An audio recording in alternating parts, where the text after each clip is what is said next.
Hey everyone, my name is Jake, and welcome to the 9th episode of Good Timin. As always on this podcast, we're going to be talking all about one of our favorite bands, the Beach Boys. And I think today's episode is going to be a pretty fun one because we're going to be sharing and discussing some of our own personal Beach Boys hot takes and opinions. So we're going to share different hot takes that we have about the band. It can be anything related to the members, the songs, the albums, pretty much anything that we want to share that we think might be a hot take or something that's debatable. We're also going to share some of our personal least favorite songs by the band. If you've listened to this podcast before, you may know that we've already covered some of our favorite songs and albums on previous episodes. So I figured that it might be interesting to cover the opposite end of the spectrum and discuss some of the songs that we don't really care for, or in some cases may even despise. So as much as we love the Beach Boys, I think it's fair to say that they don't necessarily have the most consistent discography or catalog of music. And there's certainly some songs and albums of theirs that are pretty divisive among fans. Also, there's plenty of general topics and ideas involving the band that fans debate and feel strongly about. So on today's episode, we're going to discuss both the songs that we dislike, as well as some of the general opinions and hot takes that we have about the group. So joining me today, I have the usual crew of Reilly, Justin, and Matt. So as always, happy to have you guys here. And I'm looking forward to having some fun discussions and debates with you all. Before we begin this episode, I do want to kind of talk about the recent sad news that was just announced a couple days before we recorded this episode, that Brian's wife, Melinda Wilson, passed away, his wife of over 25 years, I believe. Obviously, Melinda was a big part of Brian's life, got him through a very difficult period, coming off of like the Landy years, and then she played a big role in him getting back on the road with touring, and just a very sad news. So sad to hear that, and we're praying for Brian. So do you guys have any additional thoughts on that? Rest in peace. Yeah. All right. So to start the show, we're first going to share some of our personal least favorite Beach Boys songs, and we'll talk a little bit about why we don't really care for them. We can maybe have a little back and forth, a little bit of discussion. So do any of you guys want to kick things off and share a song or two in the Beach Boys catalog that you're not too crazy about? Yeah. I freaking hate Take a Load Off Your Feet, man. Like I've gone into like tremendous detail, but I don't think people quite understand why I hate this song.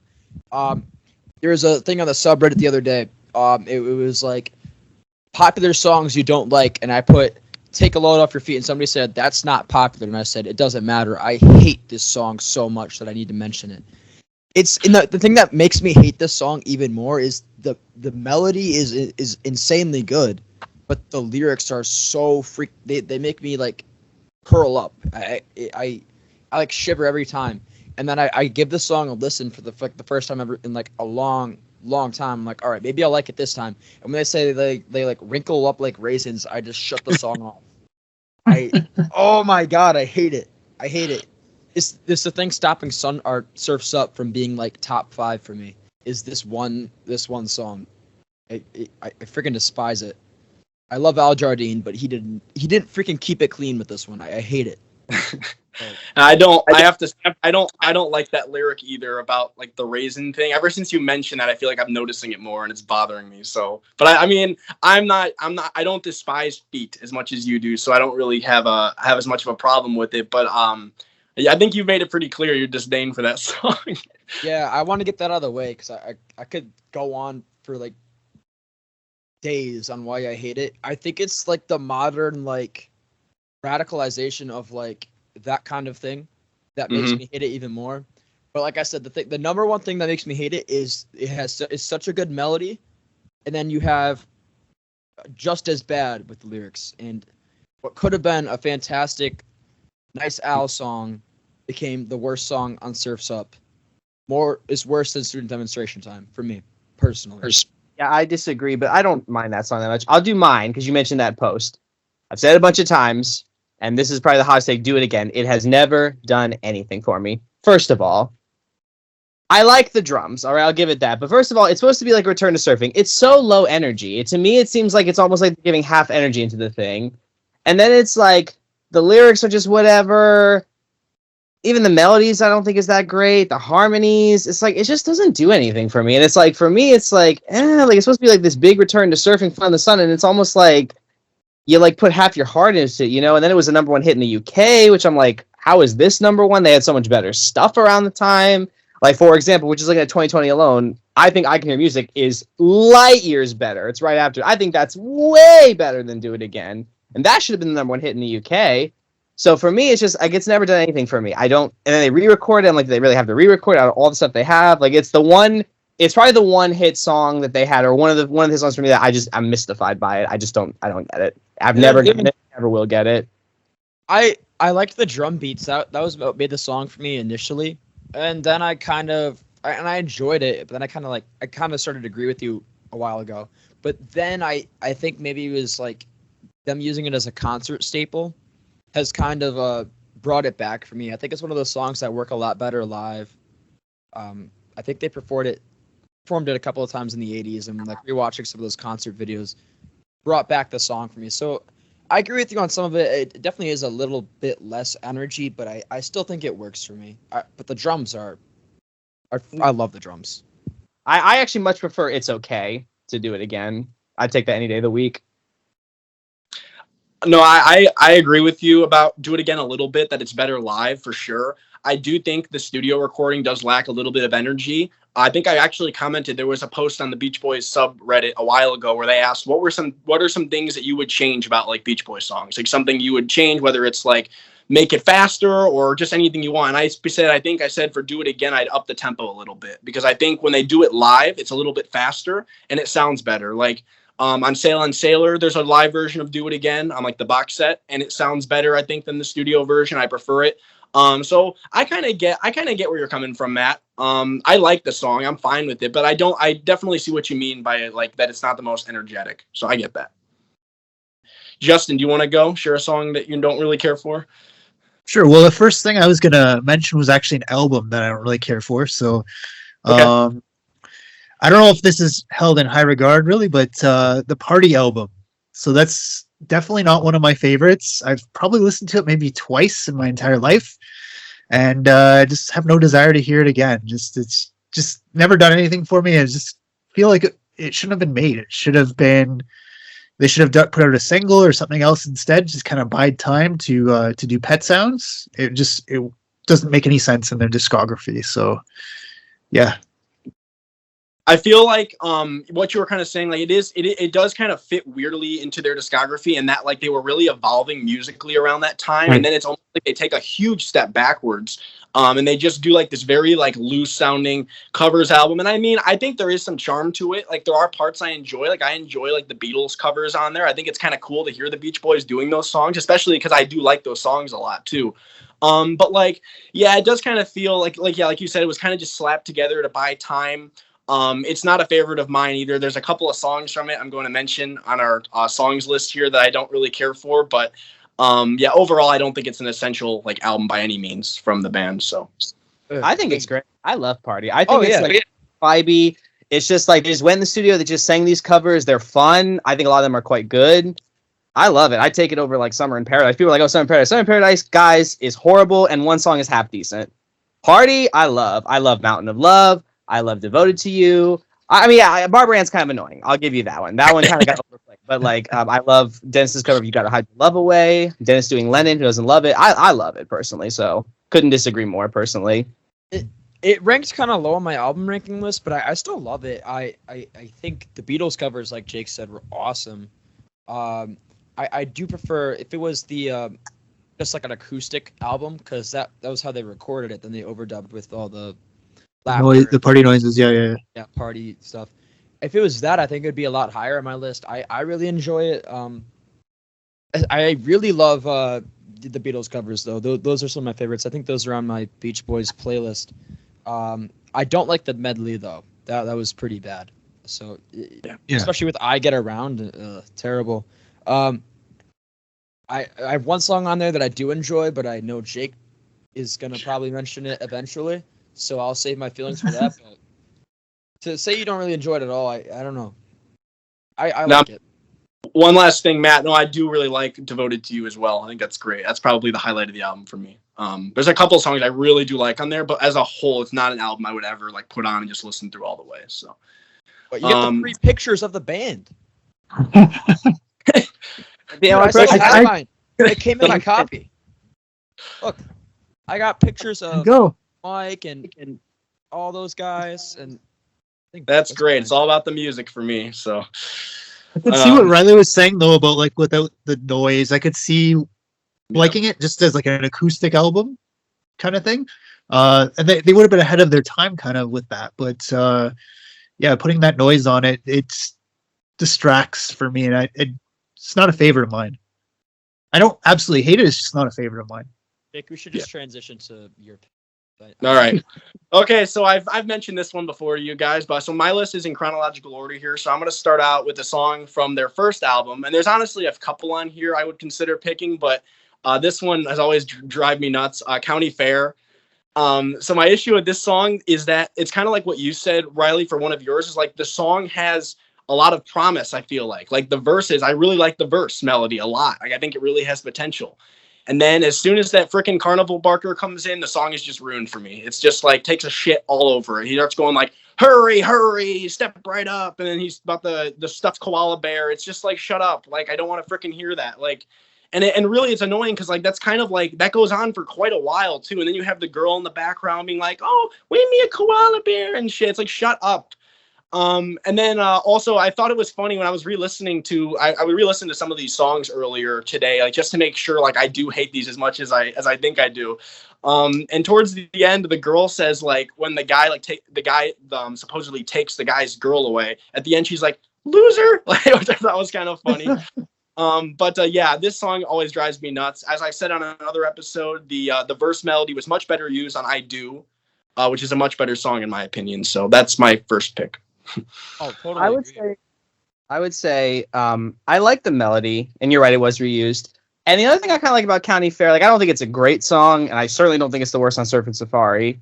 We'll get to what I think the worst is, but what I like about it is like I kind of like the melody, and also kind of like Mike kind of sounds very melancholy, and like ring the bell in the sky, took my girl and the doggy away, and I kind of like that too, like that melancholy feel at the end of it. But I get what you're saying, like yeah, the carnival barking is a little much. I know Amusement Parks USA has Hal Blaine doing the vamping too, which I know is not everybody's a big fan of either.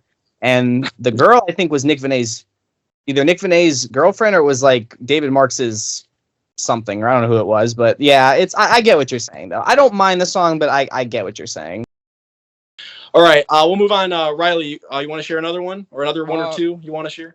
My list isn't in order, but to be fair, I mean, I didn't. I'm kind of picking like some more like higher like end songs that I feel like some people might actually like. Okay. I don't like Cabanescence. I like parts of it. I like aspects of it musically. I feel like this is a song that in theory I would really like because I do like the parts of it, like who ran the. I like that part, and I like the doing like the lamps. I like that. But when you put them together, I don't know why. It doesn't click for me. I don't like it on 2020. I feel like it doesn't really fit with 2020. I mean, it does, but it doesn't. I like it actually less in the Smile sessions, and I'm actually kind of a fan of the Smile sessions. I mean, I like that like supposed album a lot, but I don't know why it doesn't click with me. I feel like a lot of people like almost overrate or overhype the song because it's Brian Wilson's one of Brian's pocket symphonies, so it has to be genius. I feel like a lot of people like it because they're kind of told to. Like I said, I like parts of it, but it doesn't. When you put it all together, it doesn't click with me. I feel like there's like I think one of the Smile sessions like discs has to be like full of like takes for this. I feel like if you reorganized it, or you maybe add different parts or take away certain parts, I would enjoy it a lot better. But this was one where when I first listened to it, I really liked it. But the more I listen to it, the less I like it. So, yeah. Yeah, I'll be honest. I kind of feel the same way as you with that one. I do like the song, but I will tell you, it took a long time to grow on me, like a really long time. And I think it's kind of what you said. It's because I don't feel like it necessarily goes together perfectly like it should. I mean, also like you said, I like parts of it. I really like that opening, like the light the lamp and fire mellow. Like I love that part. And like, yeah, like the Who Ran the Iron Horse. Like I love like the energy of that. Like it's really loud, like it's really coming at you, you know? But together, I'm not sure how great it works. And also I feel like the outro part kind of goes on a little too long too, like the ending. Like, I kind of I'm ready for it to end after like 30, 40 seconds. I think it goes on for at least a minute or two. So, but yeah, it's definitely not like a favorite of mine from the Smile sessions. I listen to it. Like it wouldn't be like a skip by any means, but not a favorite of mine either. Yeah, I kind of like Our Prayer coming before it. I'll be honest, I like it with that. But I feel like Our Prayer can go before a lot of songs and work. But I feel like the thing that kind of ultimately like makes or breaks a song for me is that little bridge, the have you seen the and I feel like that just doesn't click with me.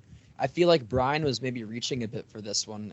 I know like around this time pocket symphonies were kind of his like thing, but man, I like I said, the opening's awesome and the initial Who Ran the Iron Horse is awesome, but past that I just kind of get bored. I feel like it doesn't really go anywhere.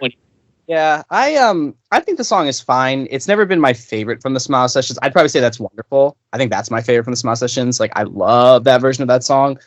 I'll be honest too. Another one that is kind of is Heroes and Villains for me. I don't think it's like as great as some people make it out to be. I'll be honest with you. I think it's a good song. Do I think it's like the all-time greatest Beach Boys song? No, not really. I think Good Vibrations is better. Personally, I think it is. I mean, Jimi Hendrix said, and let's be honest, I don't think Jimi Hendrix was really wrong, but I think when he first heard the version, I would say the version of Smile Smile is not as good. When Hendrix first heard it and said, "Oh, this is like a barbershop quartet," what do you call it? Like something about a barbershop quartet. I don't think he was really wrong, honestly. I think even Al said that he didn't really like the version that came on Heroes and on Smiley Smile. And I don't hate it, but I wouldn't put it on. Like I wouldn't put it on to listen to it. I only really listen to it if I'm listening to Smiley Smile, which is one of my favorite albums. But yeah, I get what you're saying. Like I said, it doesn't top like Wonderful for me. Shit, man, I love Heroes and Villains. Yeah, it took a long time. Heroes and Villains took a long time to grow on me too, because I think I mentioned this on another episode, but like when I saw Brian in 2021, I remember that was not he performed that song, but at the time I wasn't that crazy about it. But I will say, like after hearing the Smile version, I definitely prefer that version for sure. And I like that little middle section. I think that really makes the song. Without it, it's definitely lacking something. And yeah, kind of like what you said, like it definitely is not better than Good Vibrations. I don't think it's on that level for sure. And I personally, it's a song I like now, but it's not a song I come back to too often. Like I'll listen to it in the context of like an album, but not like on its own usually. Oh my God. I love it. I think it's great live though. I like the Smile version. And with you're talking about the in the cantina, margaritas put the spirit high. Yeah, I love that part. The Smiley Smile version is not as good. I think Al was right by saying it was a miss. I don't think it's as good. And I don't think it's as good as Good Vibrations. I'm sorry. There's a reason Good Vibrations was a #1 hit and was huge all over the world and is widely regarded as one of the greatest songs ever written because it's that damn good. And Justin, maybe you can share a little about this if you know, but isn't like the Smiley Smile version, like it doesn't sound the most clear either. Like in terms of production, it doesn't sound. It's a little bit compressed. So yeah. I guess they were trying to rush to get it out. That's what happened. Yeah, it's just real. The mixing was done with the most care, I guess you could say. Yeah. Oh God, I fucking love Heroes and Villains. I watched Fantastic Mr. Fox as a kid, so that's how I knew the song. I'm surprised I didn't know it was the Beach Boys, but like I think once I heard it, because I was listening to Smiley Smile because I was going down my initial Smile rabbit hole, and I loved it. I like both versions. They're both on my playlist. If I had to choose, I'm absolutely picking the Our Prayer, G, then Heroes and Villains. But I love that song. It does sound a bit compressed in Smiley Smile, but I don't know. I don't know what it is. I love it. I think it is on the level of Good Vibrations. Not the Smiley Smile version, but if you were to ask me which one I'd prefer to listen to right now, this very moment, I'm picking Heroes and Villains. And maybe it's because I over-listened to Good Vibrations, but it has that like such a Western feel to it, but it could still fit any other kind of vibe for me. I can listen to that like in the middle of the day when I'm driving, or maybe like late at night. It just works for me any time of day. It just once you kind of get past the Our Prayer and then you go to the it just starts to hit, and I get pumped, and then it goes, "It's been so." Fuck, I forgot the opening line, but it's been so long since I went back to the sea. I love that. I love this song. It's in my top 15. I think I have to double check that, but I have it right next to Good Vibrations, and I think Good Vibrations is maybe objectively a better song, but I could flip those, and they're interchangeable for me. I like them about the same. One quick thing I want to mention before we move on to the next pick here. That like you said, it does have kind of that Western vibe to it, which is cool, like lyrically too, but also just the melody and the sound in general. One thing I wanted to say though, kind of unrelated, but apparently Jeff Lynne from ELO must have really liked this song because there's 2 songs in the ELO catalog that pretty much rip the melody from this like straight, like it's a complete rip of it. So it's the song "Across the Border" from Out of the Blue is literally this song, but like with different lyrics. It's the exact same verse pretty much. And then also the song "The Way Life's Meant to Be," which is on the album Time, also borrows the melody even more so on that one. So whenever I hear those songs, I just think heroes and villains. Like they sound so much like heroes and villains. All right, we'll move on to Matt here. Matt, do you have another song you want to share? I'm going back to chronological now because I just wanted to go based off after what Reilly said about that thread. 10 Little Indians. Oh my God, I hate this song. Offensive lyrics, offensive cultural appropriation, whatever the hell you want to call it. Stupid melody, stupid vocal, stupid concept for a song. Just a waste of time. Why was released as a single? I will never understand. The best thing about that single was the cover art, which was actually quite nice. I don't know if you've ever seen like the sleeve art. That's actually quite nice. If it was up to me, I would have no qualms taking the Surf and Safari master tape, taking a pair of scissors, snip, snip, throw it out, never have to hear it again. I hate that freaking song. I hate that freaking song. Not really a hot take though. So, this is just, I hate this song. I don't care. Yeah, I mean, for the beginning, we're just sharing songs we don't like, so it doesn't have to necessarily be a hot take. But kind of like really like scorching hot. I mean, like I'm just saying songs I don't like, and this one is one I don't like. Just have never cared for this song. Yeah, it's like you said, Reilly. It's like I think you said this on one of the other. It's like a stupid novelty like song, and it's got like again, Gary Usher. Like it's not like he's even responsible for it. It's really just a old like song that they're just reusing the melody from. And yeah, it's like lyrically offensive, and it doesn't sound good to my ears. It's definitely not. It's definitely my least favorite on that album. It's that and County Fair, but County Fair is still miles ahead of this song. The only reason I didn't put it on my list was because I knew one of you guys was going to rant about it. So yeah, yeah, I know. Yeah, sorry. I know it's not much of a hot take, but that song. Even just thinking about it. Ugh. Yeah. All right, Justin, what do you got? So my first one is, I think you also agree with this one too, is Pom Pom Playgirl from Shutdown Volume 2. This is not one of my favorites. I know it was Carl's first lead vocal. He does a great job with the lead vocal, but it's just not a great song. It's just feels like it was thrown together really quickly, and it's my least favorite song on that album. It's such a great album other than this song, so yeah. Okay, so my next song, Pom Pom Playgirl. So I guess, well, I'll just transition to that. There you go. Yeah, I hate this song, Justin. I'm so with you on it. I despise this song. I think the lyrics are really stupid. I hate the stupid. I don't even call it much of a chorus, but I hate like the Pom Pom Playgirl. It's like so whiny sounding, and it just, I don't know. It sounds like it was thrown together in like a few minutes. Like they were like, here, write a song to fill the album, and that's what they wrote. I don't like the hand claps halfway through. I think those are kind of like annoying. And I hate that stupid ending part where I think it's Carl saying like, wave those pom-poms all around. And he goes, wow. It's like, oh my God. It just feels so like. Sounds forced. Yeah. Forced, and it sounds especially dated. Like I know like a lot of the Beach Boys songs, we talk about how they're timeless. This one to me is not timeless at all. This just sounds really dated and just lazy. So I'm not a big fan of it at all. That was the next song I was going to talk about. So. I don't mind Pom Pom Playgirl. Sorry, I cut you off for a second. I don't mind that song, but it's not a great song. I wouldn't say it's a great song, but I don't mind it, and I don't think it's the worst on Shutdown Volume 2. We'll get to it. I think the worst is on Shutdown Volume 2, which I don't think is a hot take at all, but I don't care. I'm going to rant about it anyway. Yeah, I mean, if we're going to go with songs we don't like, I mean, just off the top of my head, Do You Remember from All Summer Long? I love that album. It's my number 5 on my list. But that one song, it doesn't bother me, but it's kind of like Mike Love doing the Oldies Act, but in 1964. And it's just, I kind of cringe at some of the lyrics. Like, I don't hate it, but he's like, and Little Richard singing the groove. It's just it's Mike Love doing the Oldies Act in 1964, and it just kind of ruins the flow of what I consider one of their best albums, period. Like, I'll listen to Bull Sessions over that. Or oh my God, whatever one they did on that album. It's not Bull Sessions. The Cassius, Yeah. Love. That yeah, was Shut Down Volume 2. Yeah, I know yeah. for a fact. Oh, wait. Our favorite recording sessions. You're right. No, I think honestly all those skits are really freaking stupid. So no, I think it's better than those.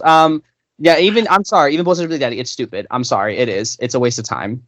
For me, take the record off when you get to In the Back of My Mind. It's perfect. That's what I would have done. Should have did like what they do with the Beatles albums, put 11 songs on it. I know We'll get there. I know, we'll get there, yeah. We'll get there.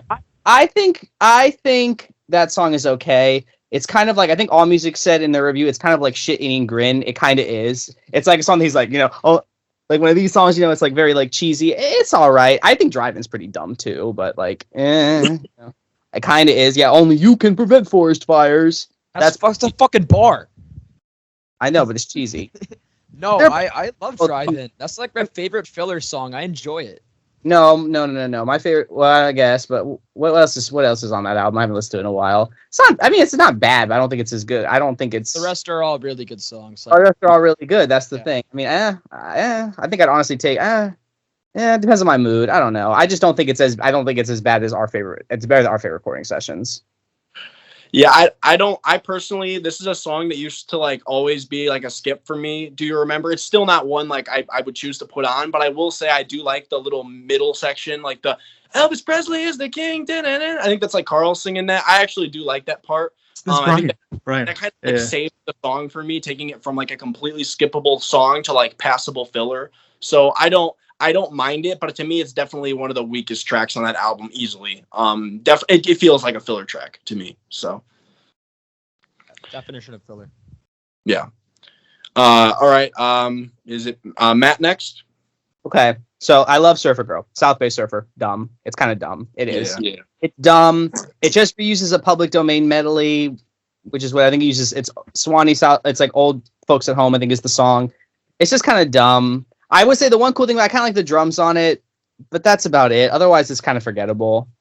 So, and I love Surfer Girl. I think it's a great record. It's one of their best early albums, but that song is just whatever. It's by far the weakest song. They're not including like the instrumentals. I think there's only like one instrumental in Surfer Girl, Boogie Woogie or whatever. Two. Rock and Surfer 2. Oh yeah. I don't. Yeah. I think it's all right. It's one of those songs, and I think I said this a lot about Surfer Girl. Is a lot of like the really high songs on that album just kind of lift those surrounding like filler tracks. Part of the reason why I like Driving, but yeah, no, and that's kind of like that. I feel like South Bay Surfer, it's fine, but it's just kind of whatever. But like, I think everything else Surfer Girl is really freaking good because you have like Catch a Wave, you have Surfer Moon, you have what's that one at the end that's really good? Your Summer Dream. You have I really like Our Car Club. I really like Evan like Surfer's Rule. And it's almost like the first diss track. I like Hawaii. It's just so much stuff is so good on that album that it's like that one just kind of sticks out like a sore thumb by comparison. But is it as bad as Pom Pom Playgirl? No. Is it as bad as County Fair or 10 Little Indians or another one I don't really care on the debut, The Shift? I don't think that one's that great either. It doesn't do much for me. There's a lot of not so great ones on the first one. No, it's just because for me it's like it just kind of sticks out. It's kind of like how you feel about Do You Remember? It's kind of how I feel about South Bay Surfer. Yeah, I kind of agree with that too. That song is very like forgettable to me. Definitely one I would never choose to put on. Quite a few of the songs in there that are filler. Yeah, they're just skipped for me. Like the highs are really high. Like you said, like Your Summer Dream is gorgeous. Surfer Girl, Surfer Moon. But like a lot of the filler on there, it's just like an immediate skip for me. It doesn't do anything for me. All right, Justin, what do you got? So the next one I have on my list is Amusement Parks USA. I think we've talked about this already. Similar thing to County Fair with the middle section with Hal Blaine and stuff, and just the laughing and stuff. It really bugs me. This is an automatic skip for me. This song I've probably listened to it maybe two or three times in my entire life. So yeah, that's my take on Amusement Parks USA. I actually kind of like that song. Maybe it's because I love the amusement park. I don't know. I don't mind it. I really don't. Every time I listen to that album, I always play it through. I kind of like it. It's vibey. I don't mind it. That was one of the songs that I was going to talk about that's coming up soon here. So I guess I'll just share my thoughts on I don't like this song for the same reasons as County Fair. I feel like the verse melody isn't bad. Like the part that Mike sings, but I don't really like the chorus. I think it's kind of annoying. Like the let's take your car and mess around. I think it's yeah. It doesn't. It feels very like I don't know, like lazy. And then I hate that stupid laugh, like the like I completely ruins the song. I hate the hooray, hooray, hooray. Like I don't know why there's two freaking songs. They felt the need to do this, like put the stupid carnival barker on it. But I hate that. And then it's like when you combine that with like the carnival sounds, like the instrumentation and stuff, it just like drives me nuts. So I don't care for this song. It's pretty much like County Fair 2.0 to me. I just don't care for it at all. Instant skip. County Fair upgraded to an amusement park. Yeah, well, it's a shitty amusement park. What do you? Who's next? Oh, is it me? I guess it's still me because I just shared my thoughts on yours, Justin. Okay, so I feel like I'm stealing your thunder here, Matt. So feel free to chime in if you want. Louie from Shutdown. This is a really, really weak cover. The Kingsman version is way better than the Beach Boys version. Pretty much any other version I've heard of this song is better than the Beach Boys version. I do not like. I think it's Mike doing the da da da da da da. I hate that freaking I hate how he sounds on that. Like it just sounds so stupid. It's not a very enjoyable cover. It feels like filler because it is filler, and it's on one of their most filler heavy albums. As we already talked about, like Pom Pom Playgirls on Shutdown and quite a few other like filler tracks. But this one never done anything for me. So that's my thoughts. Yeah, I agree 100%. That was my next one. I hate that cover. I hate that cover. It's so bad. It's so lame. It's just not good. And it was on Y Capital. I will never, ever understand who the hell at Capitol Records put it on the best of the Beach Boys. What the hell were they thinking? I freaking hate that cover. I do. And it's like, I like a lot of their covers. Like I love Why Do Fools Fall in Love on the same album. I thought that was a really nice cover. Is it better than Frankie Lyman? Probably not, because for me, that's one of the all-time great doo-wop songs. But I really like that cover. And then you have like the really great cover of Hushabye on All Summer Long. That's a beautiful song. Oh my God, that song sends me to heaven every time I listen to it. But yeah, this was just not good. It really wasn't. So I completely 1,000,000% agree, Jake. 100% agree with everything you said. Lacks energy. That was it for me. Reilly, what do you got? All right, we're moving ahead to the 70s because I don't have a huge comprehensive list like everybody else. Add Some Music.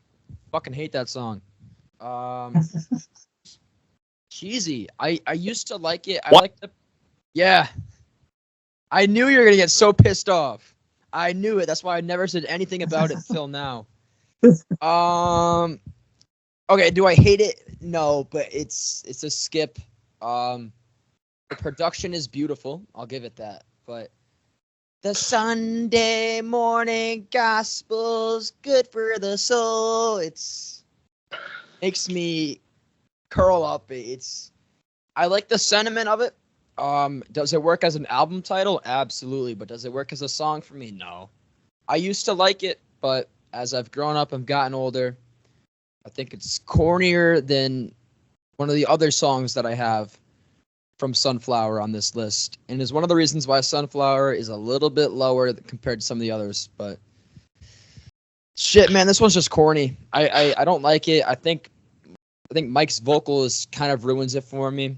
I feel like it does go somewhere, but since the song's corny, it's just getting more corny. Yeah, I don't know.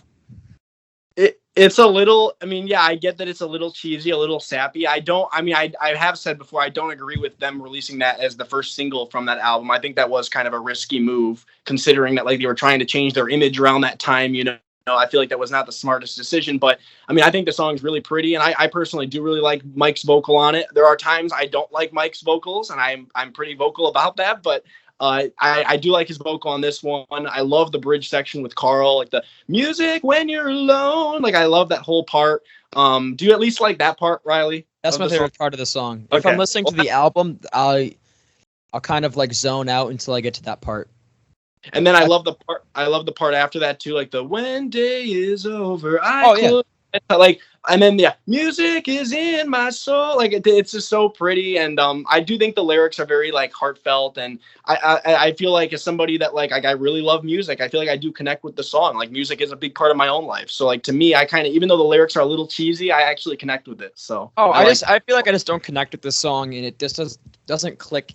To be fair though, I'm also like a Pink Floyd fan, so like I don't think I'm gonna like a song called "Add Some Music to Your Day." I'm gonna like a song called "Dogs," which is 17 minutes long, and it's like one of the most depressing things you'll ever listen to. I feel like that's like the vice. I feel like, yeah, we're kind of like opposites there, Reilly. Because like with me, like I would never listen to a 17-minute prog song that's just like really depressing like that. So yeah, Yeah, I knew you were gonna hate me for that. yeah. What? I like that song, but like I it's not my favorite stuff ever, but I enjoy it for what it is. But yeah, I will agree that it was a terrible choice as a lead single. That was a terrible decision. Anyway, I guess I'll go next, right? I'm bugged at my old man. I think it was maybe funny when it came out, but now I almost find it kind of sad knowing like what Brian went through. Like it's kind of a depressing song, honestly. And I don't know, it's like it's kind of just a throwaway. It's like even Brian said too embarrassed on the thing because like on the liner notes.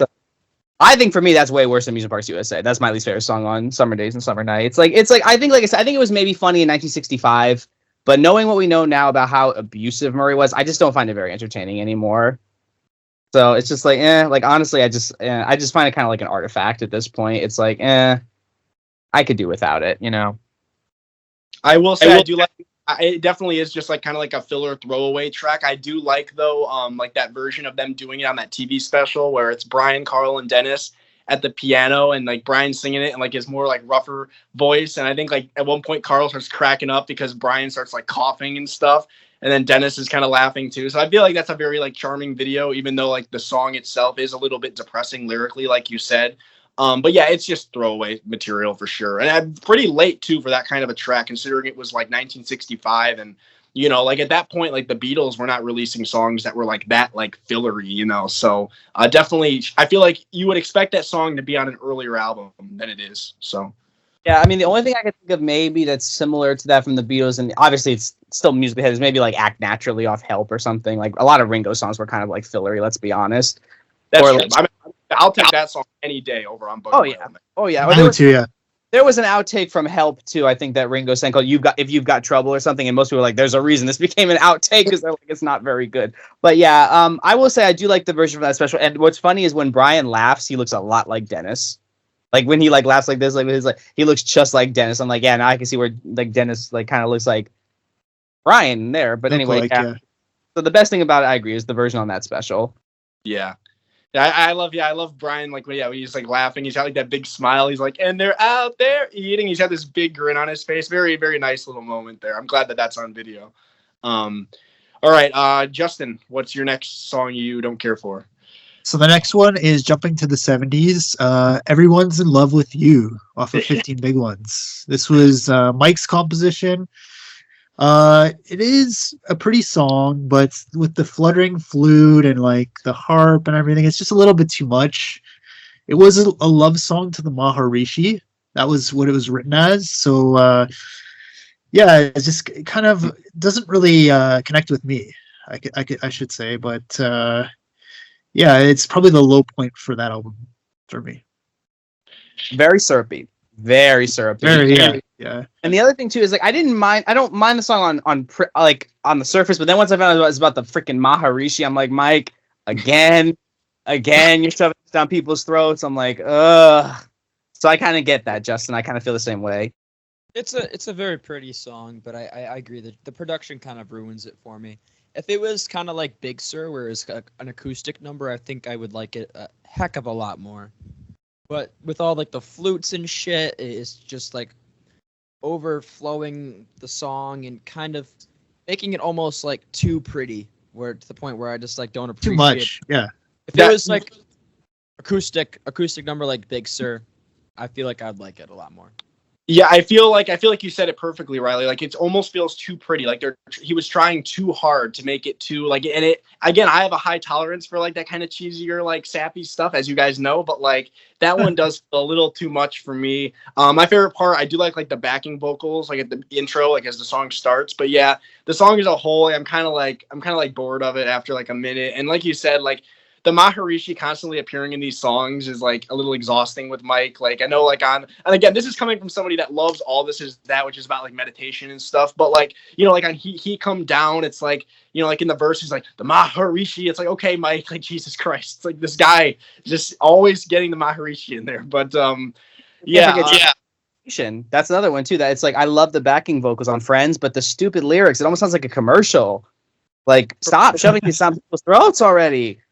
All right, who was that one? Who did we just do? Justin. Yeah. All right. Okay, so I'm up next.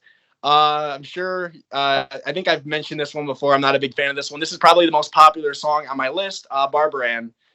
Don't care for it. My problem with this song, it's not the song itself, because I do like it. I like it like live. I think it actually sounds really good live sometimes. Like on like the live at Nebworth, I think it sounds really great. My issue is the recording they did on Party. I just don't think it sounds good. I find the vocals very annoying. I think like Jan and Dean are on this too, if I remember right. But yeah, it's just like I don't think it sounds good. And like I hear it sometimes at work. It's on the work playlist. It's one of the few Beach Boy songs I ever hear, of course, there. And whenever it comes on, I'm like listening to it. I'm like, this doesn't even sound like it should have even been a single. It just kind of sounds like it was just thrown together. And I think they even said like Brian wasn't expecting it to be like a big hit or anything. And like it ended up being one of their biggest hits. It got to number 2 and it was there for a few weeks. And obviously it's a beloved song. And again, I don't hate the song. I just don't, the popularity it has, I feel like there's so many better songs by them that got nowhere near like the chart success or popularity of this song. So it kind of frustrates me a little, but that's my next song. Yeah, it's annoying. It's annoying. It's overplayed. I don't mind it like on the surface, but it's just gotten so overplayed over the years. I'm like, eh. And then like you mentioned something that should have got more recognition, Jake. Like for example, The Little Girl I Once Knew is from around the same time, and that's much better. Yeah. I think they said that all the gaps in it, like because there's like those like parts of the song goes completely silent. Well, the FCC doesn't like gaps on the radio back then, so that's why it didn't get played that much. But I know Lennon was a big fan, so that's good enough for me, right? Right. I think it's it has too much like party overdubs on it, or party like aspects of it. I love the cover. And I don't mind the beginning where they're like, you can't sing ba ba black sheep. I like that. But once you kind of get to the middle and then they like stop the song, they're like laughing and stuff. I don't really like that too much. Except for like when Carl's doing it, they're like, scratch it, Carl, scratch it. I kind of like that, but the other stuff in it that's like a little bit unnecessary kind of breaks the flow of the song for me. So, I mean, I work as a camp counselor over the summer, and it's on my camp playlist. But I'll admit, like, it kind of breaks the flow when I'm kind of like doing like camp activities. I'm just here like, ah, like in the middle of Barbara, and part of me wishes they recorded a like a regular version of the song, and maybe like it's like a bonus track or something. But I still like it though. Yeah. All right, you're next, Reilly. Oh shit. Should I do? I mean, I don't really like Tears in the Morning, but I feel like I've kind of already talked about that one enough. Like, one of the Bruce songs that don't work for me. And a lot of it kind of goes to the vocals by Bruce on this one in particular. His voice works on a lot of songs for me. He sounds really heartfelt on songs like Disney Girls and Deirdre. This one sounds a bit forced. And then when you gotta get to that little breakdown towards the middle, or I guess towards the end, I haven't listened to the song in a while, but it's just it's too Bruce for me. I don't. It's like I got tears in the morning. It's it doesn't work for me as much as it used to. I used to like a lot of the Bruce songs, but then they quickly grew old, and this one in particular, I just don't care for it. I don't hate it as much as I hate maybe Add Some Music. I guess I don't really hate these songs. It's just I don't care for them at all. They're usually skips for me on Sunflower. Just otherwise, besides these two, a really good record. But it's too Bruce. It is Bruce at his most Bruce, except for Going Public. Oh God, Going Public.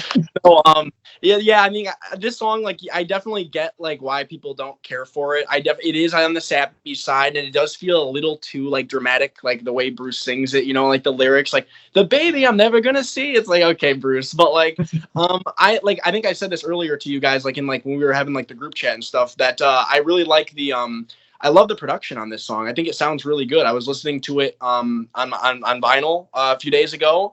And I was like, I was kind of like, you know, sometimes with songs, like you're not listening to them actively because like you're doing something else. But like when I listen to my records, I'm normally just sitting down and just focusing on the music. And I was like, this is really well produced. Like this is one of the best sounding songs on the album, I think. I love like I love like the production on it. I love like the harmonies. I think it's just a very well constructed song, and I do like that middle section. I know you don't care for it, Reilly, but I do kind of like the breakdown. I like the way it ends too, with like the piano kind of like just fading out. I feel like that ending is actually really effective. But yeah, I get where people are coming from, and I think Bruce has even said like he wishes he did this song as like a solo record, not on a Beach Boys album. And I do kind of get that. I wouldn't say it necessarily fits in super well with the other songs on Sunflower, but I do like this one, and it has been growing on me lately. So it's okay. I think it's fine. Yeah, the the production throughout Sunflower is fantastic. That's one of the things that like, because this and Add Some Music, I don't really skip these. I mean, they're skippable, but I don't really skip them if I'm listening to it. These are just the ones I don't really like too much, but the production saves it for me. The same way that a production can break a song, I feel like it really kind of makes these and makes them at least tolerable, where I can like listen to it in the background. All right. Who's next here? You. All right, Matt. What you got? Yeah. Okay. Reilly, you're gonna kill me for this. So, Carl and the Passions, very half and half for me. It's not my least favorite on it, but I don't really care for it. Hold On, Dear Brother. Boring, boring, boring, boring, boring. It just goes on and on and on, and for me, doesn't build for anything. Carl and the Passions for me is like half and half. And I know you kind of feel the same way, Jake. And this is in the half that I don't care for. Now, do I think it's my least favorite of Carl and the Passions? No, it's probably the two Dennis cuts. But I left those on the table because I know some other people are not a big fan of it, so in case they want to talk about it. But yeah, it does nothing for me. I love Here She Comes. I love that song, but Hold On, Dear Brother just does nothing for me. I'm sorry. Counterpoint. It's actually fantastic, and it's one of the better songs in Carl and the Passions. It's the band meets the Beach Boys. It is one of the coolest crossovers of styles the Beach Boys have ever done. Very awesome sentiment of the song. It's not a bad song. I don't just have a bad take. That's fine. I don't care for it. I've never. I'm messing around for the most part. Oh my god, I love this song though. It is the band meets the Beach Boys. Ricky and Blondie have such a noticeable and unique and iconic style. I guess unique's the wrong word, but that it's when it's one of their songs, and this one just hits for me. I love it. And I'm a big fan of the band and that kind of like folk rock, psych folk kind of thing. It really works for me. One of my favorite cuts on the album. But if anybody says they don't like it, yeah, I get it. Yeah, it's just like it's not Beach Boys to me. That's why it's like I don't mind like the folk rock stuff, but it's just like it wasn't for me. Like I said, like if I'm just gonna call the Passion right now. The half I like is like You Need a Mess to Help to Stand Alone, Here She Comes, Marcella, and All This Is That. I don't mind Come Down, but it's not on that tier for me because it's like I think you mentioned it, Jake, too much about the Maharishi. And then the Hold On Dear Brother and the two Dennis cuts are just I don't really care for them. So that's just kind of how I feel about Carl and the Passions. It's a half and half for me. Yeah, like with Hold On Dear Brother, I do think it's interesting like that, like it has a very unique sound in their discography, but like you said, it doesn't really feel like the Beach Boys, which in a way isn't really a problem for me because like I feel like Here She Comes doesn't feel like the Beach Boys either, but I like that song a lot. Love that song. Yeah, I like parts of this song. Like I like the part where where Blondie's like in your heart, na-na-na, da-na. Like I like that part, but like I feel like the song as a whole, it does feel a little too like slow and draggy. Like I do think it kind of goes on a little long. But this is one I honestly could see growing on me. I could see like a year from now me being like, oh yeah, I like that song. But it's been obviously I've been a Beach Boys fan for a while now, and it's still not a favorite of mine. So it's definitely not one of my favorites on that album for sure. Yeah, it's just like I kind of agree. It just drags too much. But like I said, I don't think it's the worst. I still think the two Dennis cuts were complete disasters on that album, and I love Dennis. Big Dennis apologist here. I don't know what the hell he was doing with those two songs. Overproduced as hell. I just left them on the table because I know you are not a huge fan of them, if I'm not mistaken, right, Jake? You're not a big fan of either. I don't like one of the two. You don't like them, Reilly? Make It Good is completely destroyed by production. I like Cuddle Up, but it's decent. Yeah, but of all of Dennis's songs, it's probably near the bottom on my list. I still enjoy it, but I think the production at the end at least kind of ruins it. Yeah, I just left them on the table because in case somebody else wants to talk about them. But yeah, Hold On Dear Brother, it's in the half that I don't care for. Yeah. All right, Justin. So the next one I have, I'm still in 15 big ones now. Blueberry Hill, their cover of Blueberry Hill. I know Brian was really excited about doing this one at the time, and he tried to do something a little bit different with the bass at the beginning. Like they had upright basses, and they had the electric bass as well too. but it's just really boring and plotting for me. Like it was just too slow. They could have done like a rockin' version of this, and they just decided to go like really slow and like melancholic kind of feel to it, which I really don't really like. So yeah. Yeah, it is a little slow for sure. Like the beginning, like I got my thrill on Blueberry. Like okay, it's a little slow. I actually do like. I was gonna mention this like once we get to our more like general hot takes, but like I do really like a lot of the covers on 15 Big Ones. Like I know like the version of Palisades Park. I know that's not as fast as the original either, but I actually think that works really well. Whereas like in the case of this song, it does feel a little draggy, and it's just not a favorite of mine. I think it's towards the end of the album too, which a few of the songs end I'm not a big fan of. But overall I don't hate that album. Like I think the covers are okay, and I think some of the originals are okay, but that song, yeah, not a favorite of mine either. So all right, I guess we'll move on to me then. So this is one of you guys already mentioned briefly. Transcendental Meditation. This song is just obnoxious. Like if I could use one word to describe it, obnoxious and maybe annoying. I don't think it fits on Friends at all. You have that really cool like Diamond Head song like, with the instrumental, like the cool arrangement of that, all the cool sound effects. It's like such a chill kind of like a Hawaiian tropical vibe going. And then Transcendental Meditation starts, and like you get like these blaring loud horns, like da da da da, and it's just like it feels so wrong on the album. And I feel like there's also I mentioned this before. There's like an instrumental version of this song on the Wake the World box set, like the Friends box set they released, and it sounds like quite a bit different than this version, but I like it a lot more because I think it kind of like it fits the title of the song more. Like when you hear Transcendental Meditation, you think this is going to be a peaceful song. You know, it's going to be like a chill, like meditative song, and instead it's just like this loud, in your face, blaring horn thing, and it's just like, and I also hate how like the horns sound out of tune like at certain parts, like the part where it's like da da da da da, like it just sounds bad to my ears, and I just don't like this song. I think it's a terrible album closer, and just I don't like it. And it's really frustrating when like you look at a song like I Went to Sleep, which is on 2020, that would have fit really well on Friends. I know that might have been recorded a little too late to be on Friends, but that would have fit so well, and instead this song somehow gets on there. So I don't know what they were thinking. Yeah. My name is Mike Love. Do you know I like TM? There's TM. Yeah, Just in case you guys didn't know, I followed the Maharishi around for a couple of years.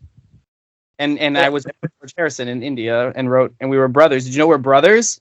Here's our song. Did you know I wrote part of Back in the USSR? Yeah, and like you said too, like the lyrics of this song feel like a commercial too. Like it's so cheesy. Like it's like, oh my god, guys. I'm kind of getting more into my general hot takes. I've kind of mentioned a lot of the songs I don't care for. I'm gonna piss Jake off again. Part of a good chunk of Love You, I don't really like too much. It's the parts that's kind of holding me back the most. I don't think it's too much of a hot take. I feel like a lot of people are like, oh yeah, these are the songs I don't really listen to. What is it? Well, let me get it. I got a list. Roller Skating Child, Johnny Carson, Good Time, Honking Down the Highway, Solar System, and I Want to Pick You Up. Okay. Which one of those songs piss you off the most? Honking Down the Highway for me. That's an awesome song.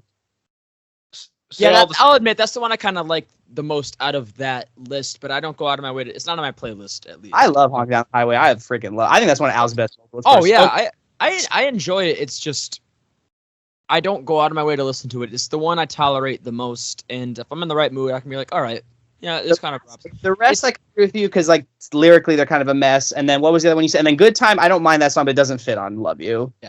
I could see Honking Down the Highway growing on me and within the next year. I guarantee it. After talking with Jake enough, I feel like I'll start to like it. But, okay. I gotta say something. Okay, Honking Down the Highway is a banger. That is one of Al's best vocals. I freaking love that song. It goes hard. Roller Skating Child, yeah, the lyrics are weird, but like that freaking melody is great. I love that bridge section, like round and around we go. Like how like that is like so irresistible to me. I just love that. What other songs did you mention besides those? Johnny Carson. Johnny Carson.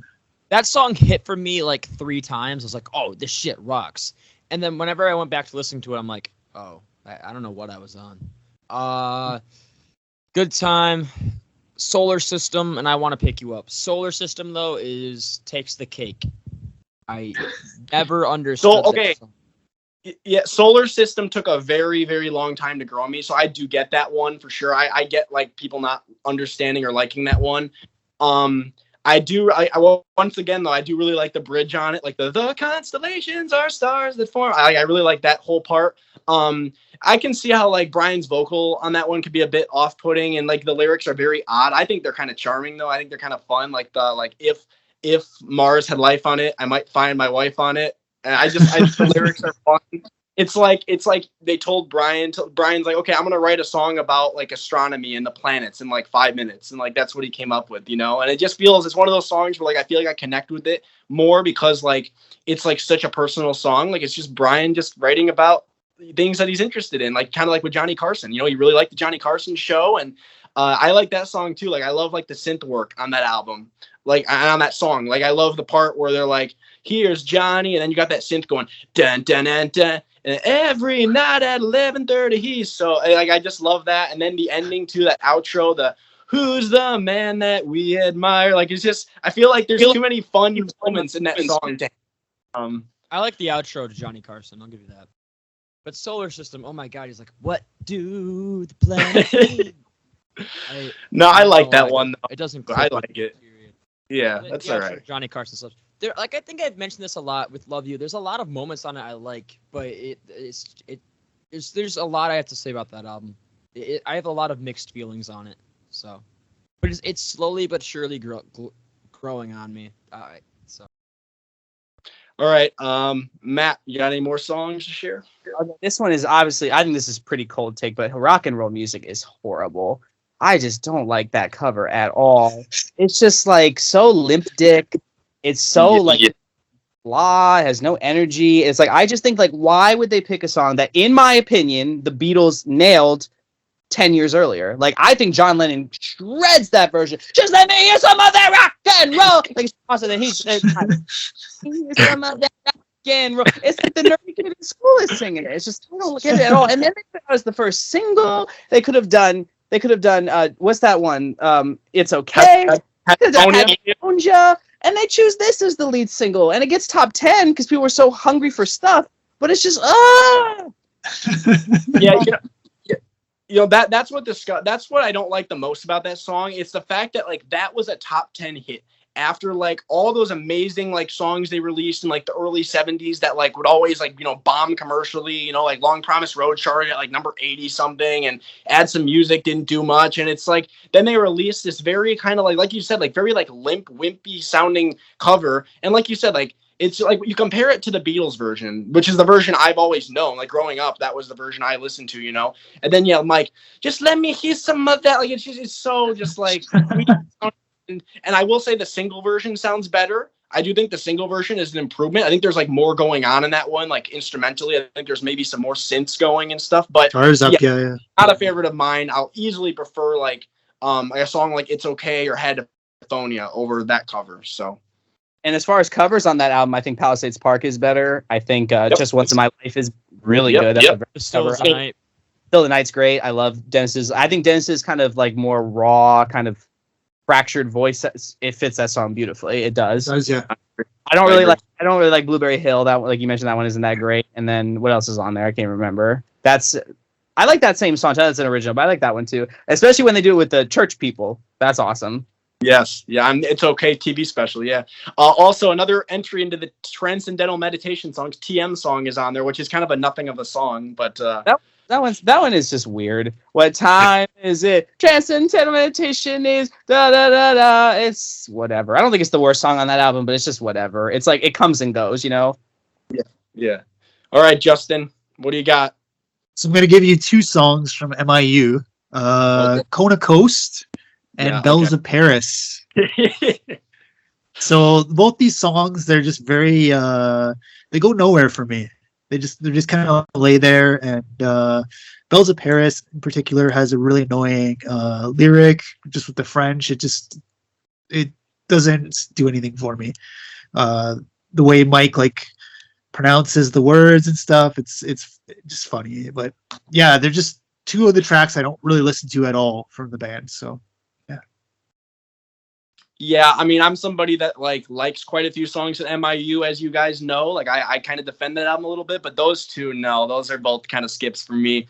And I know Reilly, I've upset you with this before, but Kona Coast uses kind of the melody from Hawaii, which is a song I'm not really that fond of, to be honest. So it's kind of like Hawaii, like budget Hawaii, which I don't care for that. And then Bells of Paris is just kind of like, I don't know, like I don't need to hear Mike speaking another language. And yeah, it's just, I don't know. They both kind of just feel like nothings of a song. So I don't mind Kona Coast. I don't think it's great, but I don't mind it. I don't like Bells of Paris. Bells of Paris is a snooze. And we'll get to my least favorite from MIU. That's coming soon. I listened to it again, and I still think it's bad. So we'll get to that. One quick thing I do want to say, it is funny to me how there's that, I know it was unreleased at the time, but there's that MIU TV special thing they made called Our Team or something.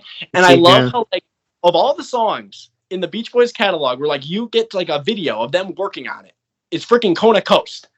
You get to see the songwriting session for Kona Coast. You can see Mike being coming up with what's a good rhyme for that, and stuff. And it's just oh my God, of all the freaking songs, I would love to see a songwriting session for Love You or something. Why weren't the cameras filming then, So all right, I guess it's to me now. So Matt, you mentioned that I might not be too fond of the ballads by Dennis on Carl and the Passions. So I do like Cuddle Up. I think it's overproduced to hell. I think by the end of it, there's way too much going on with the strings and stuff, but I do think it's a pretty song. Make It Good, on the other hand, does absolutely nothing for me. This is a nothing of a song. It doesn't really go anywhere. And I kind of feel it almost feels like a song that Dennis just wrote on the spot and they just threw it on. It doesn't go anywhere. And there's no memorable parts of it.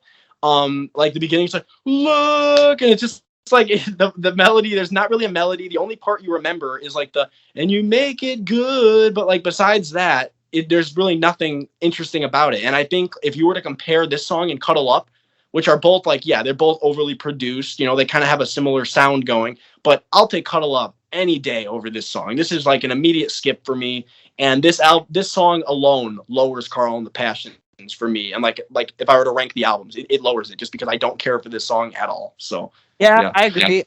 I love Dennis's work, but I don't know what. I honestly feel maybe he just wrote this in 10 minutes and say, well, fuck you guys, because you wouldn't take what was it? Wouldn't it be nice to live again? So here, have this. And they're okay, and stuck it on there. But yeah, no, I agree. I love a lot of Dennis's music, but this one was a misfire for sure. This was just hey, everybody has their duds. I don't think any songwriter has every song they've written is great, unless they've only written 2 songs. But this was one of the Dennis duds. So yeah, I agree. Reilly, you have any more songs you want to talk about? I only have a few more left on my list. I got my last one, and this I have to preface this. This isn't one I don't like. I actually love this song a lot. It's God Only Knows, and it is not a top 3 song on Pet Sounds for me. It might not even be top 4. I have to do a Pet Sounds song ranking list just to clear my mind about this, but it's not top 3. I don't know why. I think it's just I don't like it as much as some of the others. But some of the other Pet Sounds tracks are kind of rising for me because I listened to it again the other day. Here Today is kind of rising pretty fast. I think I might like it more than God Only Knows. I don't know. I guess I have to say I like Wouldn't It Be Nice better. I like Let's Go Away for a While better. I like the title track better. I think I like Here Today better. It's just... Yeah, I think it's just doesn't click with me as much as it used to. A lot of it is probably because of over listening.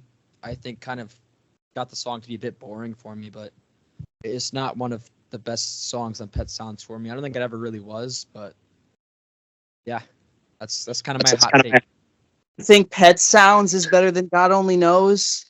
Really? Yes. That's criminal. That is criminal. God Only Knows for me is that's why it makes me fucking cry every time I listen to it. Honestly, it'll never get old for me. But I respect your opinion. I could get Here Today. I could get Like We Messed Better, but saying the title track is better than Pet Sounds. All right. Dun, dun, dun, dun, dun, dun, dun, dun, dun. But it's just come on. I mean, God Only Knows is redefine the love song for God's sakes. Dun, Dun, dun, dun. Like, I like fucking love that guitar riff. But let's be Ah. honest. Nobody's listening. Very few people like are listening to Pet Sounds for the instrumentals. This isn't for the lyrics, the lyrical I do. song.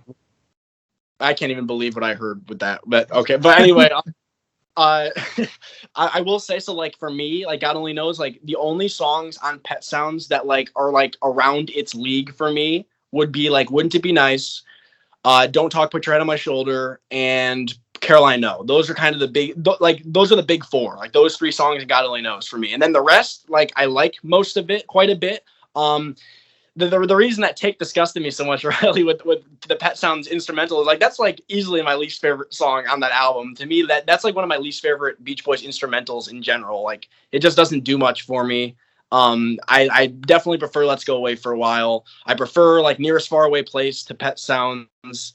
I just it just doesn't do anything for me. And I've tried to get into it. I know like it's kind of like a unique sounding instrumental. Like it doesn't sound like anything else like in their discography, which like I respect that. Like I get like that's kind of like part of the appeal of it, but like for me it just doesn't do much for me. And maybe it's a song that like if I had seen like Brian like perform it live, like when he was doing like those Pet Sounds tours, maybe I would have appreciated it more seeing like them perform it in front of me. But just like listening to it on the album, it's like the only skip on Pet Sounds for me. It doesn't do anything for me. I will say I disagree with you saying it's better than Nearest Far. It's Nearest Faraway Place is better. That's wrong. That's criminal. I will agree with Brian on that. Definitely, the Pet Sounds instrumental is better than Nearest Faraway Place. I'm not saying from an objective standpoint though. Like I'm just saying like I prefer Nearest Faraway Place. And I think we're kind of gonna get to that kind of general hot takes and kind of like songs we like compared to like songs that people don't like. So I guess I get the thoughts out of the way now than later. The guitar sound in that song is incredible. I think the arrangement is just freaking genius. Part of me maybe likes this more than Let's Go Away for a While. It's some points. I think it depends on my mood. They are instrumentals and they are like Brian instrumentals, so they kind of go hand in hand for me. And I think part of it was I listened to Pet Sounds first, and you kind of have that grand finish in the instrumental, and then you kind of go straight into Caroline No. I think kind of adds on to it. But a lot of it's just the freaking arrangement is unheard of in modern pop music. And the use of the guitar is pretty cool. The guitar riff is pretty unique. Wouldn't have thought of Brian just coming up with a guitar riff. I mean, I'm sure he didn't play it on the guitar. He probably played it on piano first, but it just hits for me. I think it's this kind of grand, not quite finished, but it's the penultimate song, and it kind of just works perfectly as it transitions into Caroline No. But I fucking love it. I have to be honest with myself with a lot of the Beach Boys takes. I can't just say or agree with other people just because that's the norm. I have to agree with what I like, and I like this song. I've listened to it more than God only knows. I've listened to it more than a lot of the other tracks on Pet Sounds. This song just hits for me. Yeah, that's my hot take. I respect that. Yeah. And I mean, like, there's like parts of it. I feel like with a lot of songs like the Beach Boys did, like, I can find parts that I like. Like, I do like the sound of the guitar. And I like the down, down. But, like, the song as a whole just doesn't do too much for me. So that's, I mean, I'll have to give it another listen because it's been a while since I've listened to Pet Sounds all the way through. So I'll have to just give it another listen. I think some of it's also just being a Pink Floyd fan, and I'm kind of used to those, like, instrumental passages in those songs. That's just become a part of my listening. Like, I mean, a lot of Pink Floyd's, I can name like 5 Pink Floyd instrumentals that are like 10 minutes long that I've listened to that I really love. So when I hear a Beach Boys pretty much guitar instrumental, it just hits. So I get that. For me, it's like, it seems like you like to try to find Pink Floyd in the Beach Boys. Me, it's like, I like to keep certain artists in their niche. Like Beach Boys to me are not that kind of band. They're vocals, they're like that, harmonies. Like if I want to listen to like nice jams, you know, I'll go put on like that kind of band. Like I get what you're saying though. Like I guess that's kind of cool. I don't think I'm trying to find Pink Floyd in the Beach Boys. I think that's a bit of an overstatement. Maybe. Because I mean, if I wanted to find Pink Floyd in the Beach Boys, I would just listen to Carl and the Passions in Holland, which I mean, probably says a lot about me because I do listen to those albums a lot. But I think a lot of it comes down to the arrangement. I think for me, this and Let's Go Away for a While were the songs that really pointed were like, Brian is a genius, not just like coming up with simple chord progressions, but his arrangements are freaking genius. And I don't know. I feel like there's a lot of emotion said in those 2 instrumental tracks that there's a reason why they're instrumentals and not just tracks with lyrics. So Okay, that's fair.